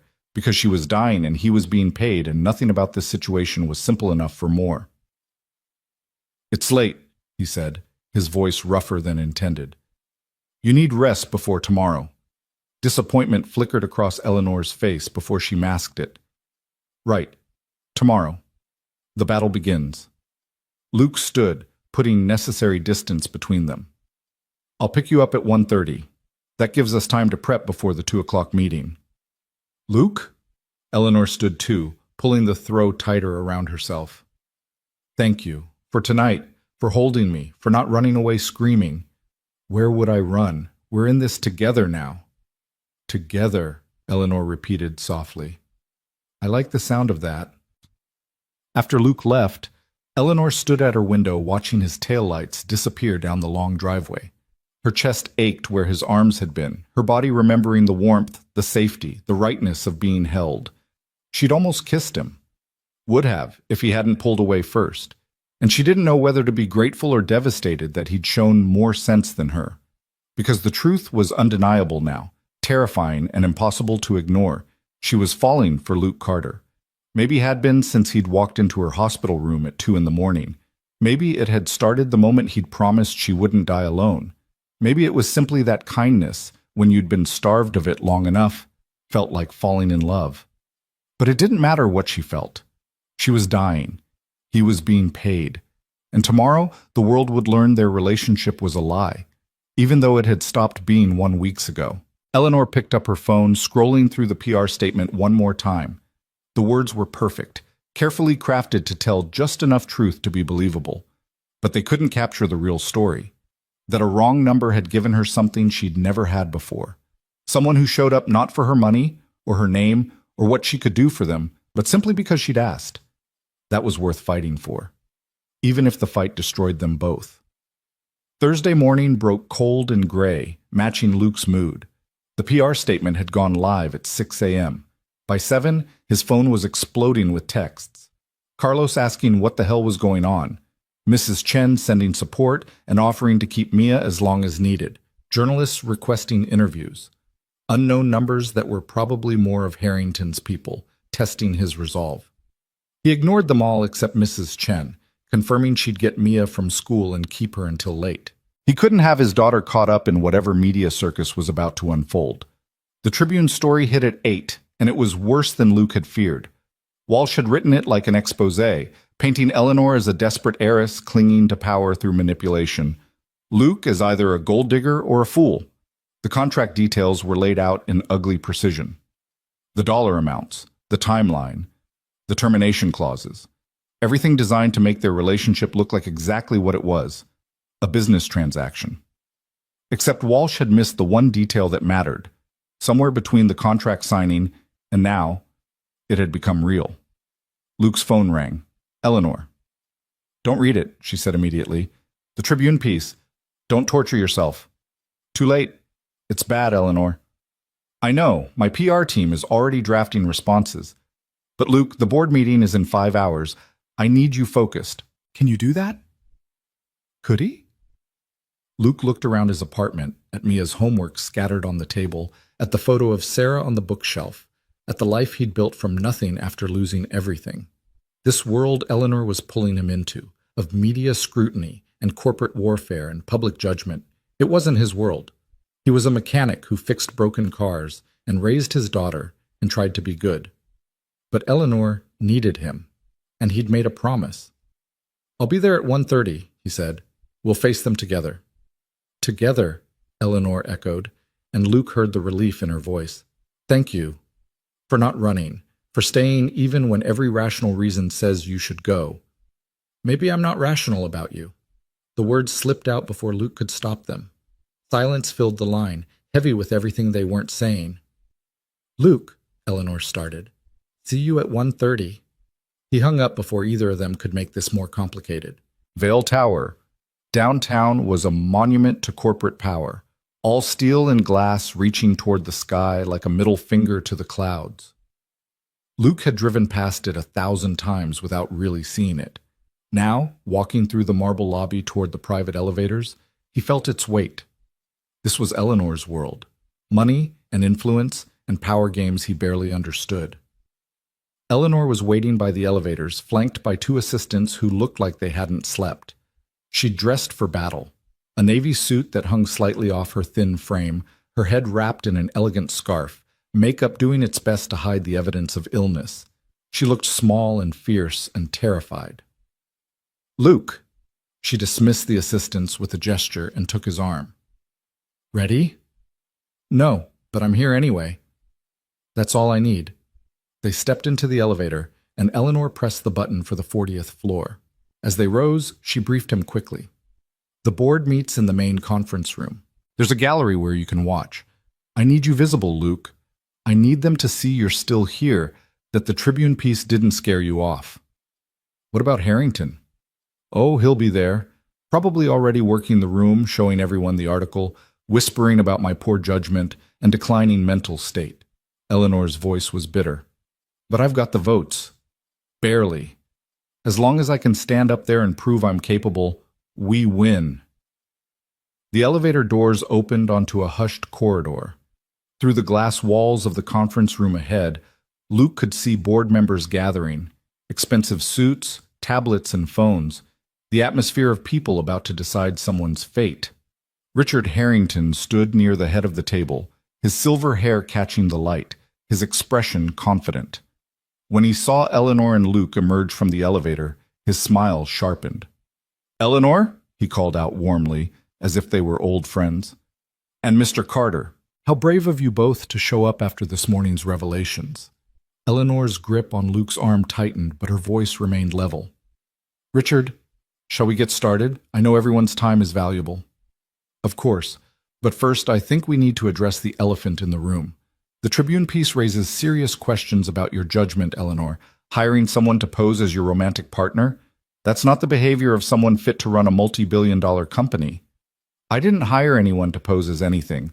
Luke is my friend. Yes, we have a formal agreement because I'm dying and I needed someone reliable, someone who wouldn't disappear the way everyone else has. Eleanor's voice carried across the room. If you've got a problem with me finding support during the hardest time of my life, Richard, that says more about you than me. A few board members shifted uncomfortably. Harrington's smile never wavered. Support is one thing, deception is another. You're asking this board to trust your leadership while conducting your personal life through contracts and paid companionship. How are we supposed to believe anything you say? Because I've never lied to this board. Because Vail Media's numbers speak for themselves. Because I've spent every day of the last 3 years building on my father's legacy, while you've spent every day trying to tear me down. Eleanor released Luke's arm, stepping forward. Call the vote, Richard. Let's settle this. As you wish. Harrington gestured to the board secretary. We'll convene in 5 minutes. Mr. Carter, I believe Eleanor mentioned you'd be observing from the gallery? Luke looked at Eleanor, who nodded slightly. He wanted to stay beside her, wanted to be close enough to catch her if she fell, but this was her fight. All he could do was bear witness. The gallery was a raised section along one wall, separated from the board table by glass. Luke took a seat, watching Eleanor settle at the head of the table, her back straight despite the pain he knew she was in. She looked impossibly small among all these powerful people, impossibly fragile. But when she started speaking, there was nothing fragile about her voice. Let's make this simple, Eleanor said. Harrington has proposed a restructure that would strip me of operational authority while I focus on my health. It sounds reasonable, compassionate even. But let's call it what it really is, a coup. She pulled up a presentation on the screens around the room. These are Vail Media's numbers under my leadership. Revenue up 18%. Digital subscriptions up 43%. 3 major investigative journalism awards, 2 acquisitions that expanded our reach into new markets. We're stronger now than we've ever been. Numbers that will plummet once investors learn about your situation. Harrington's voice was smooth. Your health issues, your questionable personal decisions. The market responds to stability, Eleanor, and right now you represent chaos. I represent truth, something you've never been comfortable with. Eleanor advanced to the next slide. Let's talk about your proposal, Richard, the restructure that puts you as interim CEO. Funny thing, I had my team dig into what happens after I'm declared unfit or I die. Turns out, there's a provision buried in the bylaws that gives the interim CEO first right to purchase my shares at a discount, a provision you helped draft 10 years ago. The room went silent. Several board members turned to look at Harrington, whose expression had finally cracked. That's a standard succession clause, he said tightly. Standard for someone planning a takeover, maybe. You've been positioning for this for years, Richard, waiting for me to be weak enough to strike? Well, congratulations. I'm weak. I'm sick. I'm dying. Eleanor's voice broke slightly, then strengthened. But I'm not dead yet, and I'm not handing over my father's company to someone who sees my cancer as a business opportunity. This is absurd, Harrington stood. You're paranoid and unwell. This is exactly why we need new leadership. You're not thinking clearly. I'm thinking perfectly clearly, clear enough to see you for what you are. Eleanor turned to the board. I'm asking you to reject Harrington's proposal. Not for me, for Vail Media, for the journalists who depend on us to tell the truth, for the legacy my father built. I'm sick, yes, but I'm still capable, still fighting, and I'm asking you to let me keep fighting. Board members exchanged glances. A woman Luke didn't recognize spoke up. Eleanor, we all admire your courage, but Richard raises valid concerns. The Tribune article, the contract with Mr. Carter, it doesn't inspire confidence. Because I hired someone to help me? Because I needed support and found it in an unexpected place? Eleanor's laugh was sharp. Half of you have personal assistants who manage your entire lives. You have drivers and chefs and trainers and therapists. I have Luke. The only difference is I was honest about needing help instead of pretending I could do everything alone. From the gallery, Luke watched the board members' faces. Some were sympathetic, others uncertain. A few clearly sided with Harrington. This could go either way. Then Harrington played his final card. Eleanor, I'm truly sorry to do this, but the board needs to see exactly how impaired your judgment has become.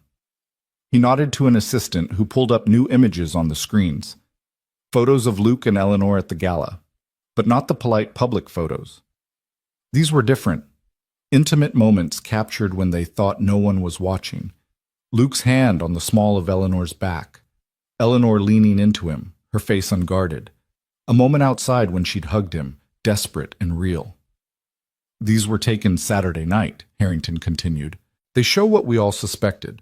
Mr. Carter isn't just hired help. You've developed genuine feelings for him. A man you barely know, a mechanic from the wrong side of town who's being paid $500,000 to stand beside you.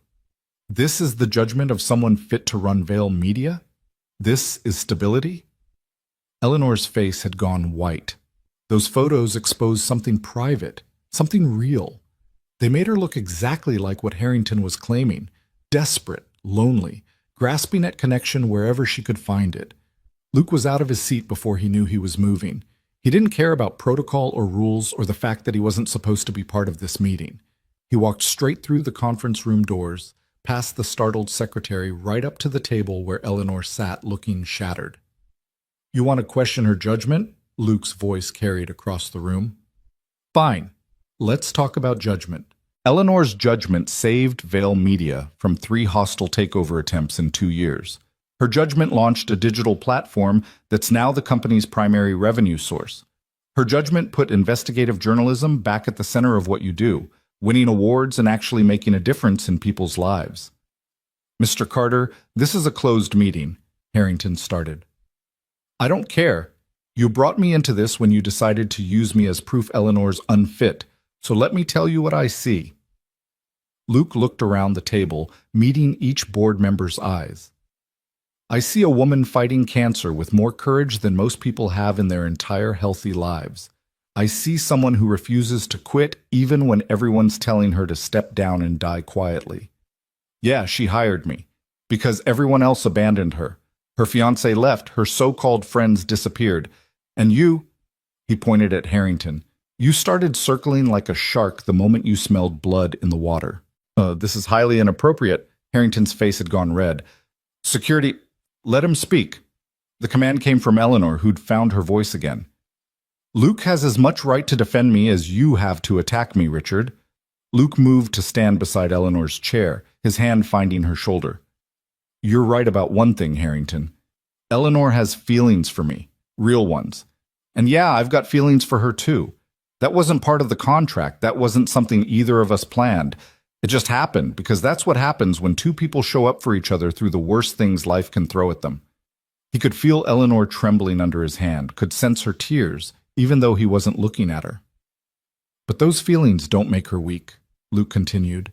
They make her human. And I'll tell you something else. I'd rather have a CEO who's brave enough to be human, to ask for help, to admit she's scared, than one who pretends to be invincible while backstabbing everyone around him. He looked directly at Harrington. Vale Media doesn't need someone perfect. It needs someone real, someone who understands that truth and integrity matter more than profits and power plays. That's Eleanor. That's who she's always been. The room was dead silent. Luke felt exposed, raw, like he'd just stripped bare in front of strangers. But he didn't care, because Eleanor needed him, and he'd promised. Always show up. That's what mattered. Eleanor stood slowly, her hand covering Luke's on her shoulder. Thank you, she whispered, then raised her voice to address the board. Call the vote, Richard. Let's end this. The vote took less than 5 minutes. When it was over, Eleanor had won by exactly 2 votes, the slimmest possible margin, but a victory nonetheless. Harrington would remain on the board, but his proposal was dead. Vale Media stayed under Eleanor's control. For now. As board members filed out, some offering congratulations, others avoiding eye contact, Eleanor swayed on her feet. Luke caught her immediately, supporting her weight. I've got you, he murmured. Let's get you out of here. They made it to Eleanor's office 3 doors down before her legs gave out completely. Luke got her to the couch, her breathing shallow and rapid, her skin clammy. Eleanor, talk to me. What do you need? Medication, desk drawer, blue bottle. He found it, helped her take 2 pills with water from the mini fridge. Then he just held her while she shook, the adrenaline and exertion catching up with her failing body. "We won," she breathed. "Luke, we actually won." "You won. I just showed up." "You did more than show up. You told them the truth." Eleanor pulled back to look at him, her eyes searching his face. "Did you mean it? What you said in there, about having feelings for me?" Luke's heart hammered. This was the moment, the line they'd been dancing around for weeks. He could deflect, make a joke, keep things safely in the realm of friendship and contracts, or he could tell her the truth. "Yeah," he said quietly, I meant it. I don't know when it happened or how, but somewhere between that first phone call and now you became important to me. Really important." "Luke, I'm dying. I know. This can't go anywhere. There's no future here, just however long I have left." "I know that too." "Then why?" Her voice broke.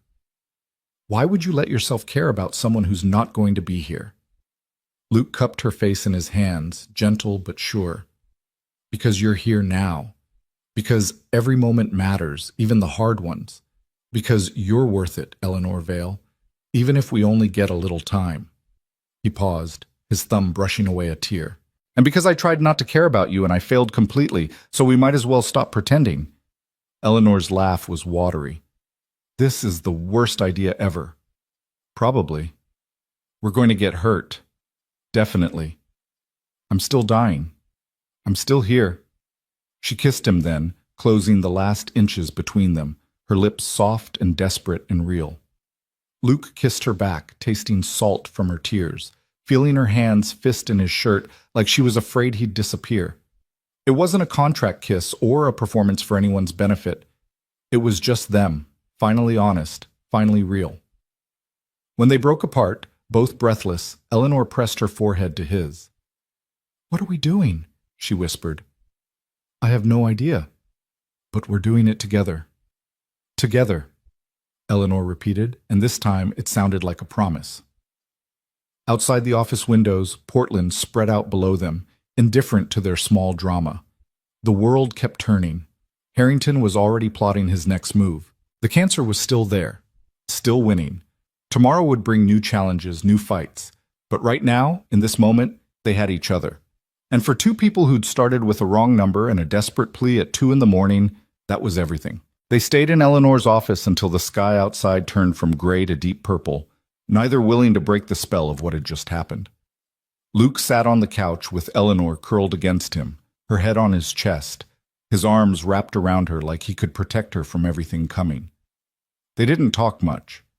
Sometimes silence said more than words ever could, and right now the silence between them was full of all the things they'd been too scared to admit before. Finally, Eleanor stirred. "I need to tell Mia about us, about what this is becoming." Luke's chest tightened, his daughter, the one person he'd been trying to protect from all of this. "Eleanor, she's 10. This is complicated enough for adults to understand." "She already knows, Luke. Kids always know. And she deserves honesty from us, especially if—" Eleanor didn't finish the sentence. She didn't have to. If she was going to be part of their lives, however briefly, Mia deserved to understand why. "Okay," Luke said quietly, "but we do it together, and we're honest with her about everything, the cancer, the time we might not have, all of it." Eleanor nodded against his chest. "Together." They picked up Mia from Mrs. Chen's apartment at 7:30.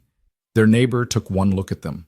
Luke's rumpled shirt, Eleanor's makeup slightly smudged, the way they stood just a little too close, and smiled knowingly.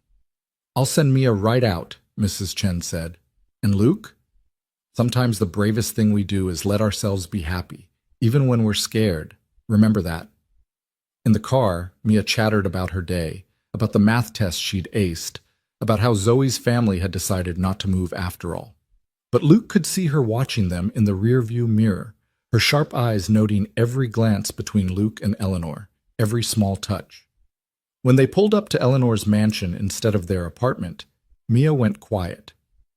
"Are we staying here?" she asked carefully. "Just for dinner," Eleanor said, turning in her seat to look at Mia. "And to talk, if that's okay with you." "About what?" "About us. Your dad and me." About some things that are happening that we want you to understand. Mia looked between them, her expression far too mature for 10 years old. Okay, but can I see your house first? Dad says it's really big. Inside, Eleanor gave Mia a tour while Luke ordered pizza. Something normal, something that felt less like a life-changing conversation and more like just dinner. Mia was appropriately awed by the size of everything, the art on the walls, the pool outside that glowed blue in the darkness.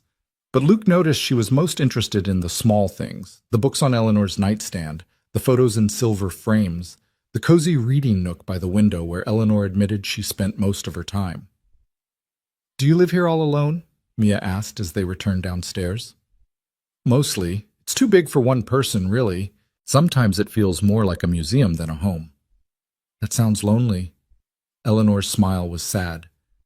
"It is sometimes, but less so lately, thanks to your dad." They ate pizza at Eleanor's massive dining table, and the absurdity of it, greasy cardboard boxes on a table that probably cost more than Luke's truck, 3 people rattling around in a space meant for 20, somehow made everything feel more real. After dinner, they moved to the living room. Eleanor and Luke sat on the couch, and Mia curled up in one of the oversized chairs watching them with those 2 knowing eyes. "Mia," Luke started, "you know Eleanor's been sick. That's why I've been spending so much time with her." "She has cancer," Mia said matter-of-factly. "Like Grandma had." Eleanor flinched slightly but nodded. "That's right. I have pancreatic cancer. It's very serious." "Are you going to die?" The question, so direct and childlike, hung in the air. Luke wanted to deflect, to soften it, but they'd promised honesty. "Yes," Eleanor said quietly. "Probably. The doctors are doing everything they can, but this kind of cancer, it's hard to beat." "How long?" "We don't know exactly. Maybe 6 months, maybe a year, maybe longer if we're lucky." Mia processed this, her face thoughtful. "That's why you needed my dad. Because you were scared." "Yes. I called his phone by accident one night when I was in the hospital and terrified. And he showed up even though he didn't know me. He's been showing up ever since." "Because that's what Dad does. He shows up for people." Mia looked at Luke. "But it's more than that now, isn't it? You like her, like really like her." Luke glanced at Eleanor, then back at his daughter. "Yeah, baby, I do. I know it's complicated and scary and probably not what you expected, but Eleanor's become really important to me. To both of us, I hope." "Are you going to marry her?" The question caught Luke off guard.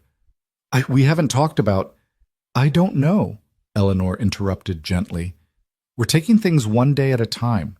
But Mia, I want you to know that I care about your dad very much. And I think you're pretty amazing too. If you're okay with me being around more, spending time with you both, I'd really like that." Mia was quiet for a long moment, and Luke could practically see the wheels turning in her head.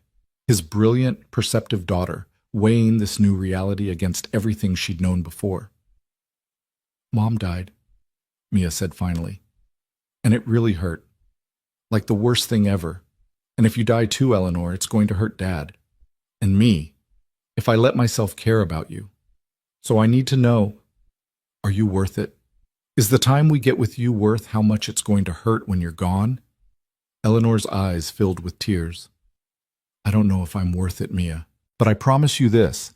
If you let me into your life, I'll make every single day count. I'll show up for you the way your dad's shown up for me. I'll listen to all your octopus facts and help with your homework and be there for whatever you need.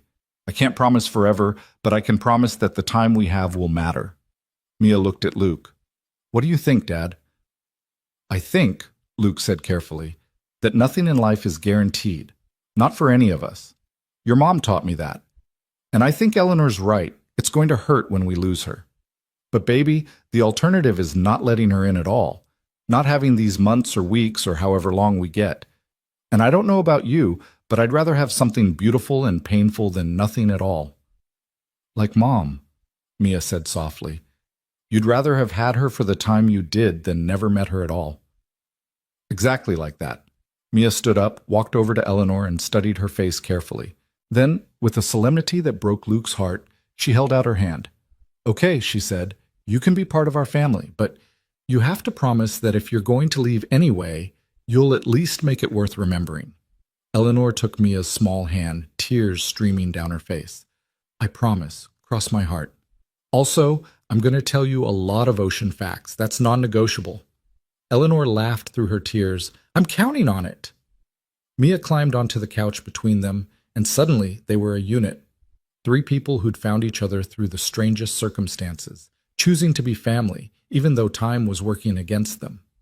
Luke pulled them both close, feeling Eleanor shake with silent tears, feeling Mia's small body pressed against his side, and thought maybe this was what grace looked like.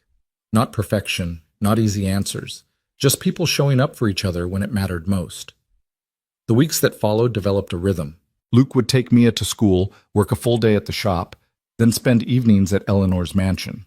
Sometimes Mia came along, doing homework at the dining table while Eleanor worked on her laptop and Luke fixed whatever needed fixing around the house.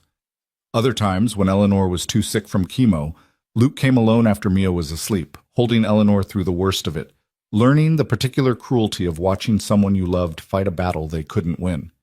The media eventually lost interest, moving on to newer scandals. Harrington stayed quiet, licking his wounds from the board meeting defeat, but Luke knew he was still out there, still planning. The contract still existed, money still transferred into Luke's account in monthly installments, but somewhere along the way it had stopped being about the arrangement and started being about something neither of them had words for. 3 weeks after the board meeting, on a rare sunny December day, Eleanor called Luke at the shop with an unusual request. "Take me somewhere," she said.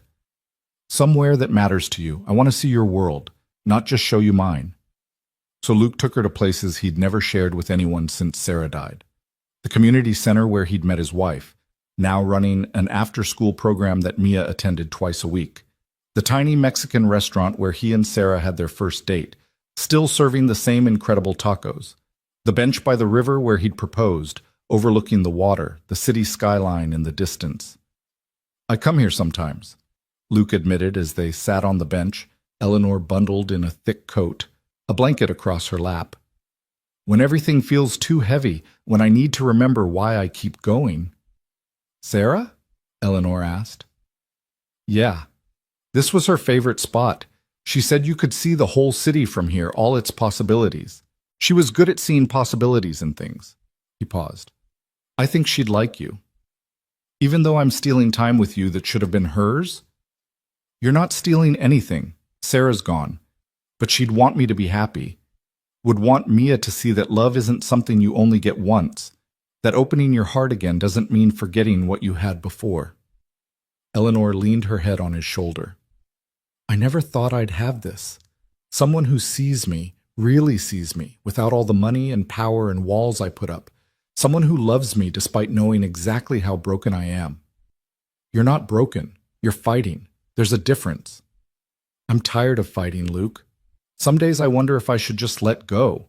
Stop the chemo. Stop the treatments. Just let it happen on its own terms instead of dragging it out." Luke's heart clenched, but he didn't try to argue her out of it. "Is that what you want?" "I don't know. The oncologist says the new protocol is working. Tumor markers are down, progression is slowed. I might have more time than we thought, but the side effects are getting worse, the pain is constant, and I keep thinking, what's the point? To suffer a few more months just to suffer?" "The point," Luke said carefully, "is that you're here, that Mia gets to know you, that we get to have this, whatever this is, for as long as we can. But Eleanor, if the fight is too much, if you need to stop, I'll support you. We both will. Your life, your choice, always." She was crying now, silent tears tracking down her thin cheeks. "How are you so good at this? At saying exactly what I need to hear?" "Practice. Mia's been training me in emotional intelligence for 10 years. Eleanor's laugh was wet but genuine. "That kid is going to rule the world someday." "Probably. I'm just trying to keep up until then." They sat in silence as the sun dropped toward the horizon, painting the sky in shades of orange and pink. Luke thought about time, how much they'd had, how much was left, how every moment together was both a gift and a countdown. But mostly he thought about how lucky he was, despite everything, to have found this, to have answered that wrong number call. to have shown up when someone needed him and discovered he'd needed her just as much. Christmas came wrapped in snow and twinkling lights. Luke and Mia had never done much for the holidays, pizza and a movie usually, small presents they could afford, making the best of what they had. But Eleanor changed everything. She hired decorators to transform her mansion into a winter wonderland, insisted they spend Christmas Eve there, cooked dinner herself despite Luke's protests that she should rest. "I want this," Eleanor said firmly as she attempted to baste a turkey that looked bigger than Mia. "I want normal, family dinner, holiday traditions, one perfect Christmas before—" She didn't finish, but she didn't need to. Mia helped Eleanor bake cookies shaped like octopuses, the two of them laughing in the kitchen while Luke pretended not to watch them bond. He'd never thought Mia would accept another woman in their lives, but Eleanor had a way of making space for herself without demanding it, of listening to Mia's endless ocean facts, like they were the most important things in the world, of treating a 10-year-old like a person whose opinions mattered. After dinner, they opened presents by the massive fireplace. Eleanor had gone overboard. A new laptop for Mia's school projects, art supplies, books about marine biology. For Luke, there were practical things he'd never buy himself: quality tools, warm work clothes, a watch that probably cost more than his monthly rent. "Eleanor, this is too much," Luke protested. "It's not enough. It's never enough." She pressed a small box into his hands. "One more. Open it." Inside was a key. Heavy, brass, old-fashioned. "It's to the house," Eleanor explained, her voice shaking slightly. "I want you both here. Not just visiting, living here. With me. For however long we have." Luke stared at the key, understanding the weight of what she was offering. "Eleanor, I know it's fast, I know it's crazy, but Luke, I'm dying. We don't have time to do things the normal way. And I don't want to spend whatever time I have left alone in this big empty house. I want breakfast with Mia. I want to fall asleep next to you. I want to be a family, even if it's just for a little while." "What about our apartment? My lease?" "Break it. I'll cover the penalties. Move in after New Year's, please. Let me have this." Luke looked at Mia, who was watching them both with careful eyes. "What do you think, baby?" Mia considered, then nodded slowly. "I think Eleanor's right. We don't have time to waste, and this house is really big and really lonely. We should probably help fill it up." "Is that a yes?" Eleanor asked hopefully. "That's a yes," Mia confirmed. "But I get to pick my room, and it has to have space for at least 3 octopus tanks for when I'm famous and rich." "Deal," Eleanor laughed, pulling Mia into a hug. Luke watched them, his heart so full it hurt. 3 months ago, he'd been a single dad barely scraping by, working 60-hour weeks, terrified he was failing his daughter. Now he was sitting in a mansion on Christmas Eve, holding a key to a life he'd never dreamed possible, with a woman who'd somehow become essential to his existence and a daughter who was braver than he'd ever be. "Okay," he said quietly. "We'll move in.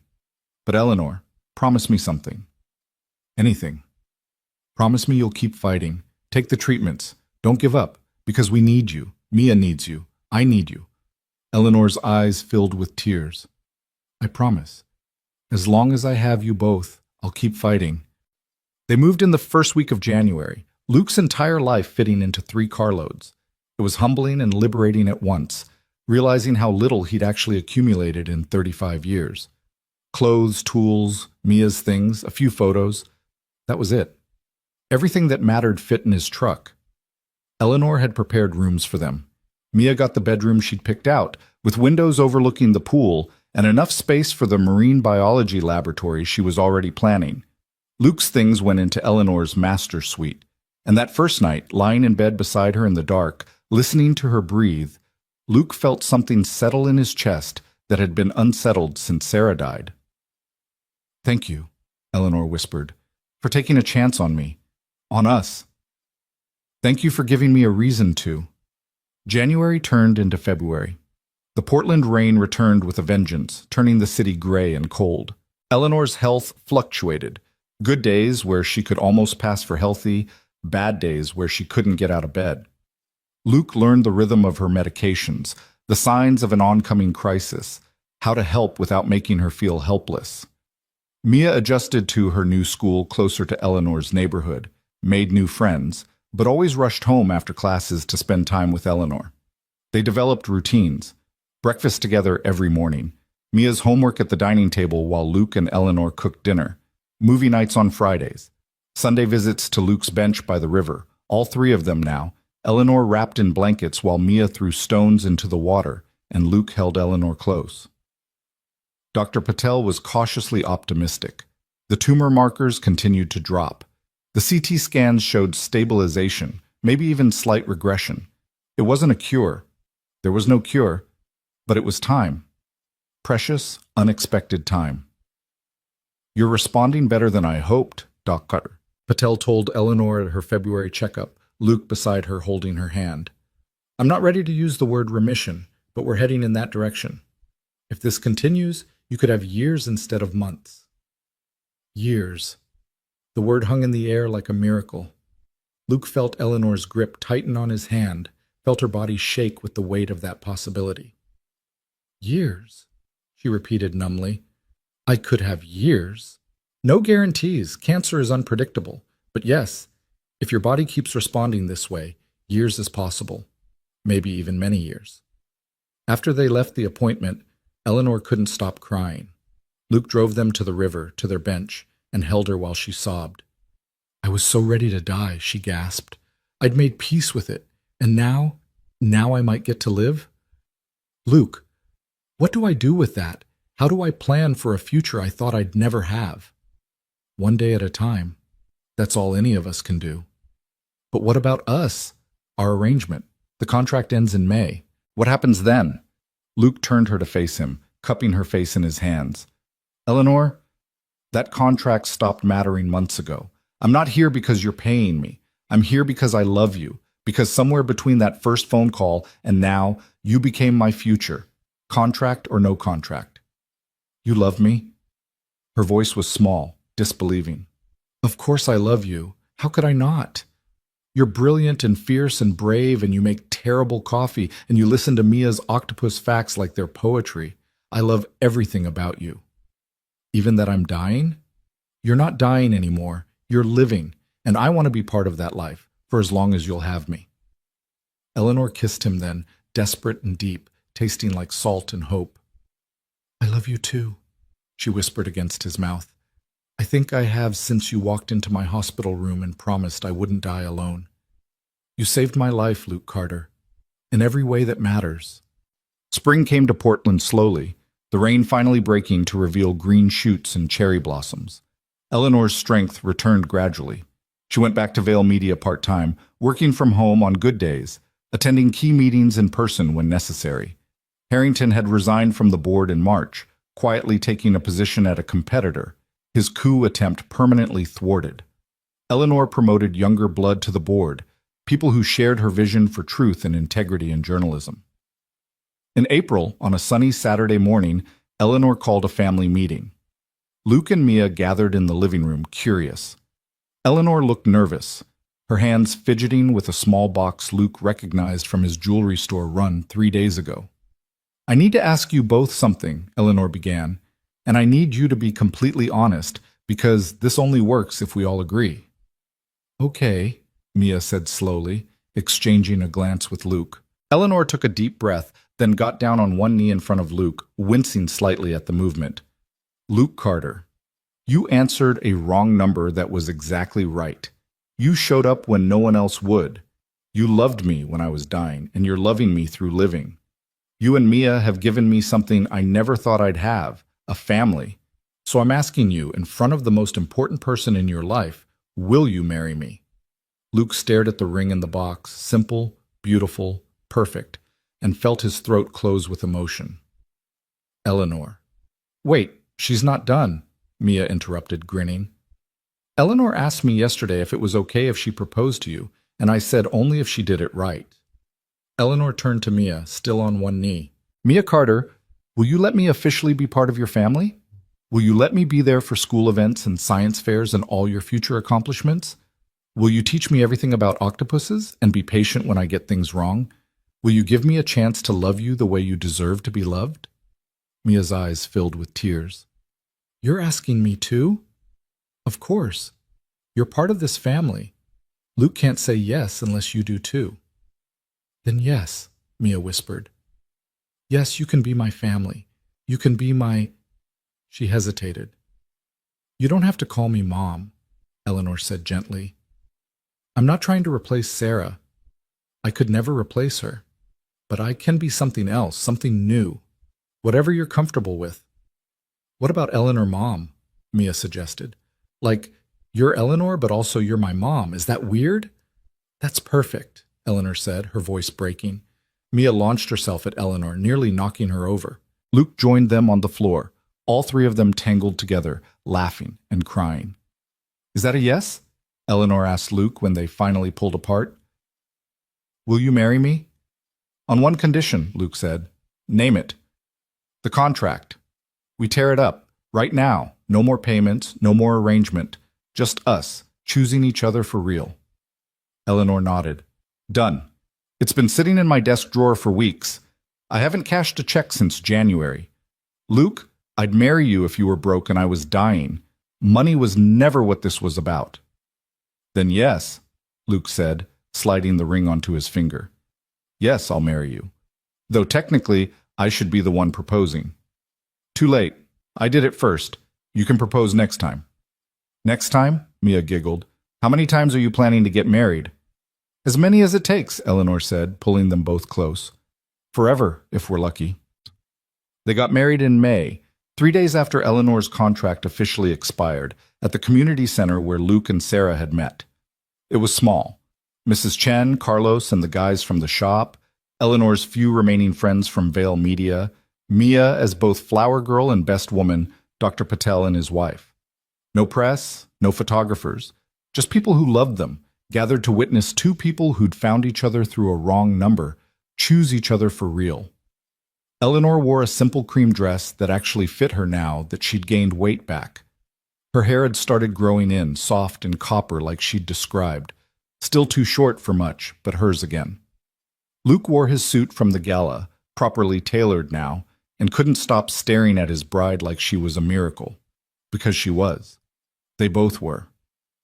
I always thought love was supposed to look a certain way, Eleanor said during her vows, tears streaming down her face. Perfect and neat, and following all the right rules. But you taught me that love is messy and unexpected, and sometimes it comes from the wrong number at 2 a.m. You taught me that showing up is love, that staying is love, that choosing someone every single day, even when it's hard, especially when it's hard, that's love. I spent my whole life trying to earn love through achievement and success. You just gave it to me because I asked, because I needed it, because you're the kind of person who shows up for people, even strangers. I'm not a stranger anymore. I'm your wife, and I promise to show up for you the way you've shown up for me every single day for the rest of our lives, however many days that is. Luke's vows were simpler, but no less profound. Eleanor, I thought I knew what love looked like. I had it once, and I thought that was my whole story. Then you called me on the worst night of your life, and you gave me a different story. A second chance. A new beginning. You gave me Mia back her smile. You gave me a reason to believe in possibilities again. You're fierce and strong and brave, and you fight for what matters. I'm honored to fight beside you, to love you, to build whatever life we can with whatever time we're given. I promise to always answer when you call, to always show up, to always choose you, today and every day. Mrs. Chen cried through the whole ceremony. Carlos gave a speech about how he'd never seen Luke smile before Eleanor came along, and now he wouldn't shut up about her. Mia read a poem she'd written about families being built from love, not just blood. Dr. Patel quietly told Luke that this happiness, this joy, was probably doing more for Eleanor's health than any medication. At the reception, held in Eleanor's mansion with its gardens in full bloom, Luke slow danced with his wife under string lights while Mia danced nearby with Mrs. Chen. The DJ played an eclectic mix, everything from jazz to pop to Mia's requested Ocean Sounds documentary soundtrack. It was perfect, imperfect, real. 3 months, Eleanor murmured against Luke's chest. Dr. Patel gave me 3 months last November, said I'd be lucky to see spring. And here you are, June tomorrow, seeing summer. I'm going to see a lot more summers, Luke. I can feel it. My body's fighting back. The cancer's there, but it's quiet now, sleeping. Maybe it'll wake up again someday, but maybe it won't. Maybe we get years. Then we'll take them, every single one. Eleanor pulled back to look at him, her eyes shining. I want to go to Mia's graduation. I want to see her win her first science award. I want to grow old with you, Luke.